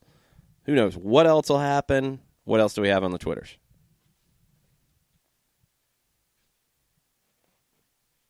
And we lost John. So we'll have to see what else we have on the Twitters. John disappeared.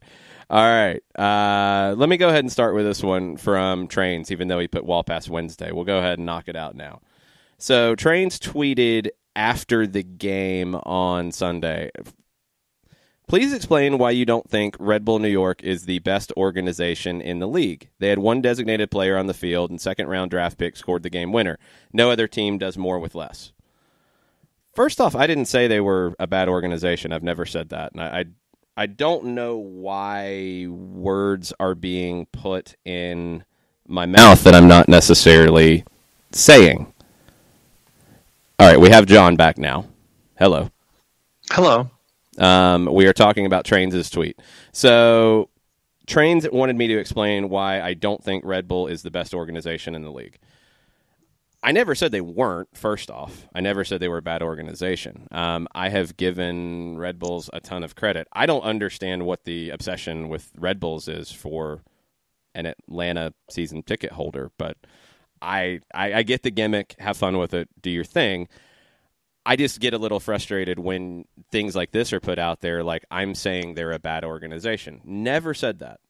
I gave Chris Armas a ton of credit for his tactics on Sunday. I've given them a ton of credit for what they do with their academy, with their U23, USL League 2 team. I've given them all kinds of credit for what they do with their USL Championship team and integrating it. That's why Tom Barlow comes in. It's not about being a second-round draft pick. It doesn't matter about him being a second-round draft pick scoring the winner. It matters that he came through the academy and he played with the USL Championship team and he fits into the system. He's a second-round draft pick because that's just how they put him on their MLS roster. Tom Barlow's a Red Bulls guy, and he has played in the system, and he understands it, and he's a perfect fit because of what they do. No other team does more with less. That's by their choice. They do what they do with less because that's how they want to spend. It's not right. It's not wrong. They're not Philadelphia, who could not spend more. Red Bulls have spent more. They've chosen to do this. They've won 3 supporter shields. They're not the best organization in the league because they don't have an MLS Cup. That's a fact. They haven't gotten over that hump. And yes, the Supporter Shield is an outstanding accomplishment, and it needs to be respected more. But this is a league that is based off playoffs. They have not won the ultimate trophy. And yes, and I know that this is a sore spot for Trains, and I know it's a sore spot for Red Bulls fans. The fact that they can't sell out the building for that game on Sunday is a huge issue. The attendance was not good. I don't know why that's the case. I really think, as I said yesterday with Kelly Francis, I really think they need to focus on New Jersey. I really think if they would focus on getting into the community in New Jersey, you would see a difference. I don't know what their marketing strategy is. I don't know what they do to try to draw people out. I'm not sure, but it's not working. And it's something that does need to be addressed because it's not a good look. It's just a simple fact. I think what they do from a soccer perspective, from a technical perspective, with Academy, with USL League 2, with USL Championship, into the first team, with a coherent style of play, with a system that you're an academy player and you're a first-team player and you're learning how to play the game in the same way for an academy player to become a first-team player, that is outstanding. And that's why they have been so successful. They have an identity and they have stuck with it. And it's great. And they are one of the best organizations in the league, flat out. Nobody ever disputed that. I just don't know why there is such an effort to create drama. And I'm going to go back to something else that was said. And no, I wasn't tagged in it, but yes, I did see it. I want things to be very clear about what I said after the game in the full-time report about the red card.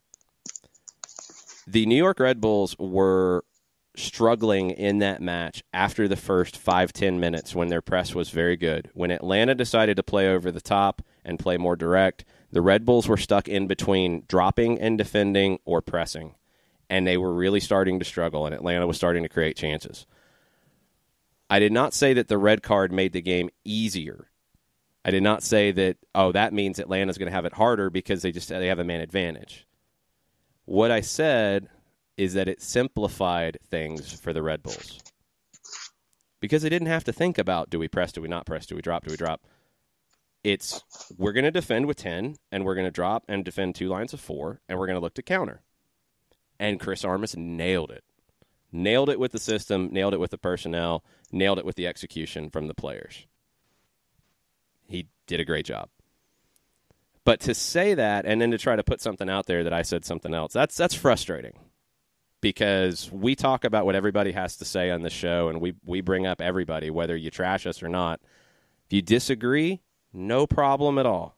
Please, that's what's great about soccer is I see the game differently than John or Jarrett or Nick or anybody else. They see things that I don't see. That's what soccer is. We all see the game differently. We all have those touchstones. Like the tyranny of the pass. That's a crazy statement to me. For others, it might not be. That's great. Just please don't misrepresent what people say to try to create drama. And I said this last year. I said it in the offseason about creating inaccurate narratives. There's plenty of storylines and there's plenty of things to discuss. Don't make things up to create storylines. There's enough to work with. I don't know why that's happening. And you've got to the point where you're getting fake Twitter accounts like making things up and people are flying off the handle about an altercation after the match that we're getting tweeted about on air that is from a fake Doug Robertson. I mean, come on. Why are we doing this stuff? Like, that's just silly. Don't do that, and don't be that, and don't get into that stuff. There's nothing to gain from it. So I love the conversation. It's just frustrating when it feels like there is an intentional effort to misrepresent what people are saying to create drama. And it's a shame because I'd like to continue having real conversations about all this stuff, but don't want to be misquoted or especially misrepresented to try to create stuff from it.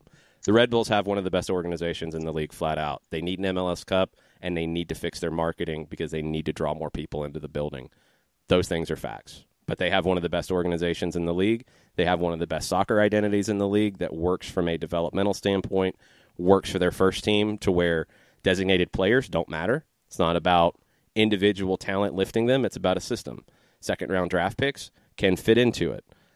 Academy kids can fit into it. USL Championship players can fit into it. Sean Nealis, rookie year, out of college, can fit into it. They do a great job with that. They have to win an MLS Cup to make it all worthwhile, and they have to do better at the gate. That's a fact. I don't know why that's an issue.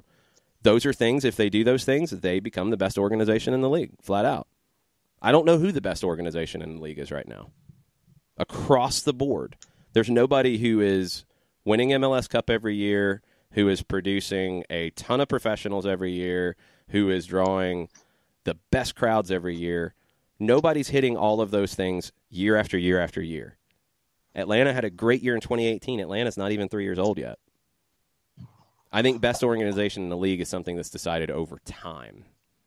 And the Red Bulls are among the best, but they've got things they still have to fix. They're not perfect. Nobody is.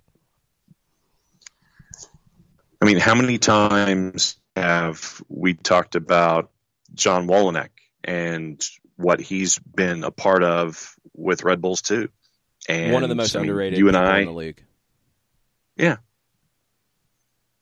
I mean, and the fact that we've been able to see Red Bulls 2 go up against Atlanta United 2 and see what that part of the whole fabric and the framework, A, is a part of, and B, leads to when you're heading toward the first team. It's just, from that perspective, I love what Red Bulls have been putting together. And they do things their way, and they do things their way very, very well. Bottom line. Yeah, they do. Full stop. And they have to take it to the next level to win an MLS Cup and eventually win a CONCACAF Champions League. And off the field, they have to draw better. I mean, those are facts. It's not being, subjective about it. The thing that I am subjective about is the style of play. It's not the style of play I prefer. That's a preference thing. That's like talking about your favorite album. Like there's albums that I love that you don't love. That's cool. Style of play is like that. I like a team that has the ball. I like a team that controls the ball. I like a team that does more going forward. I like a team that tries to control games with the ball as opposed to a team that tries to control games without the ball. That's my personal preference.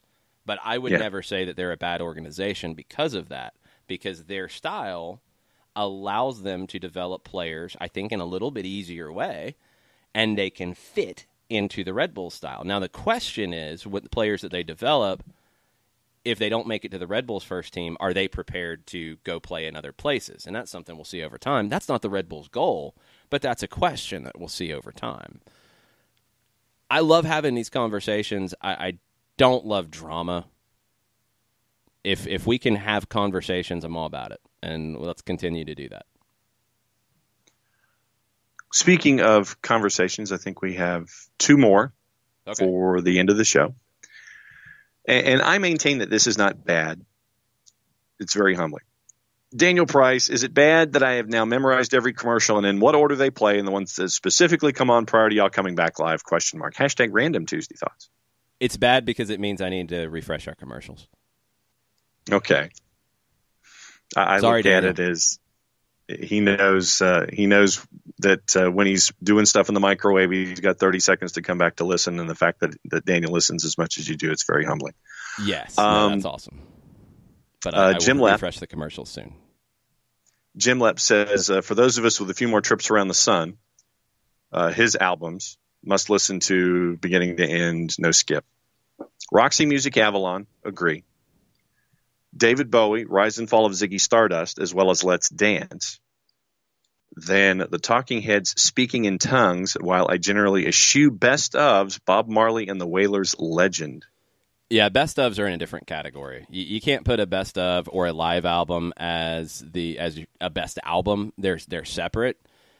Best ofs, Bob Marley's Legend and Queen's Greatest Hits would be the ones that I would go to. Where, as an album band or an album artist, in Marley's case with the Wailers, maybe I'm not going to go into each album individually and listen to it all the way through.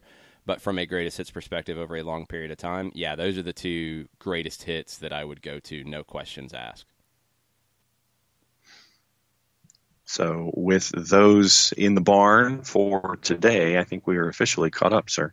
We are officially caught up. That's pretty excellent. That means we're going to be done for the day. It means that later today we'll have a USL Championship in 10, get you caught up on everything going on in the second division. Atlanta United, too, with back-to-back draws, they're level with the final playoff team in the Eastern Conference right now. But Lawrence White keeps scoring goals, and he had an equalizer in Swope Park against Swope Park. Big Rocket. Yeah, Lawrence White is playing really, really well. He's been the most pleasant surprise out of the twos this year. We'll get you caught up on everything in the USL Championship later today. We also posted a Roots Up U.S. Open Cup Round 2 recap earlier this morning from our buddy Riley Maletsky. He's got more stuff coming this week. We've got more in 10s coming this week, as well as Charleston Battery Weekly, Greenville Triumph Weekly, and all the other stuff that we do. But tomorrow it's a Wall Pass Wednesday, and we'll be back at 9 o'clock for that. Mike Conti from 92.9 The Game will join us then. Until then, much plot, y'all. Much plot.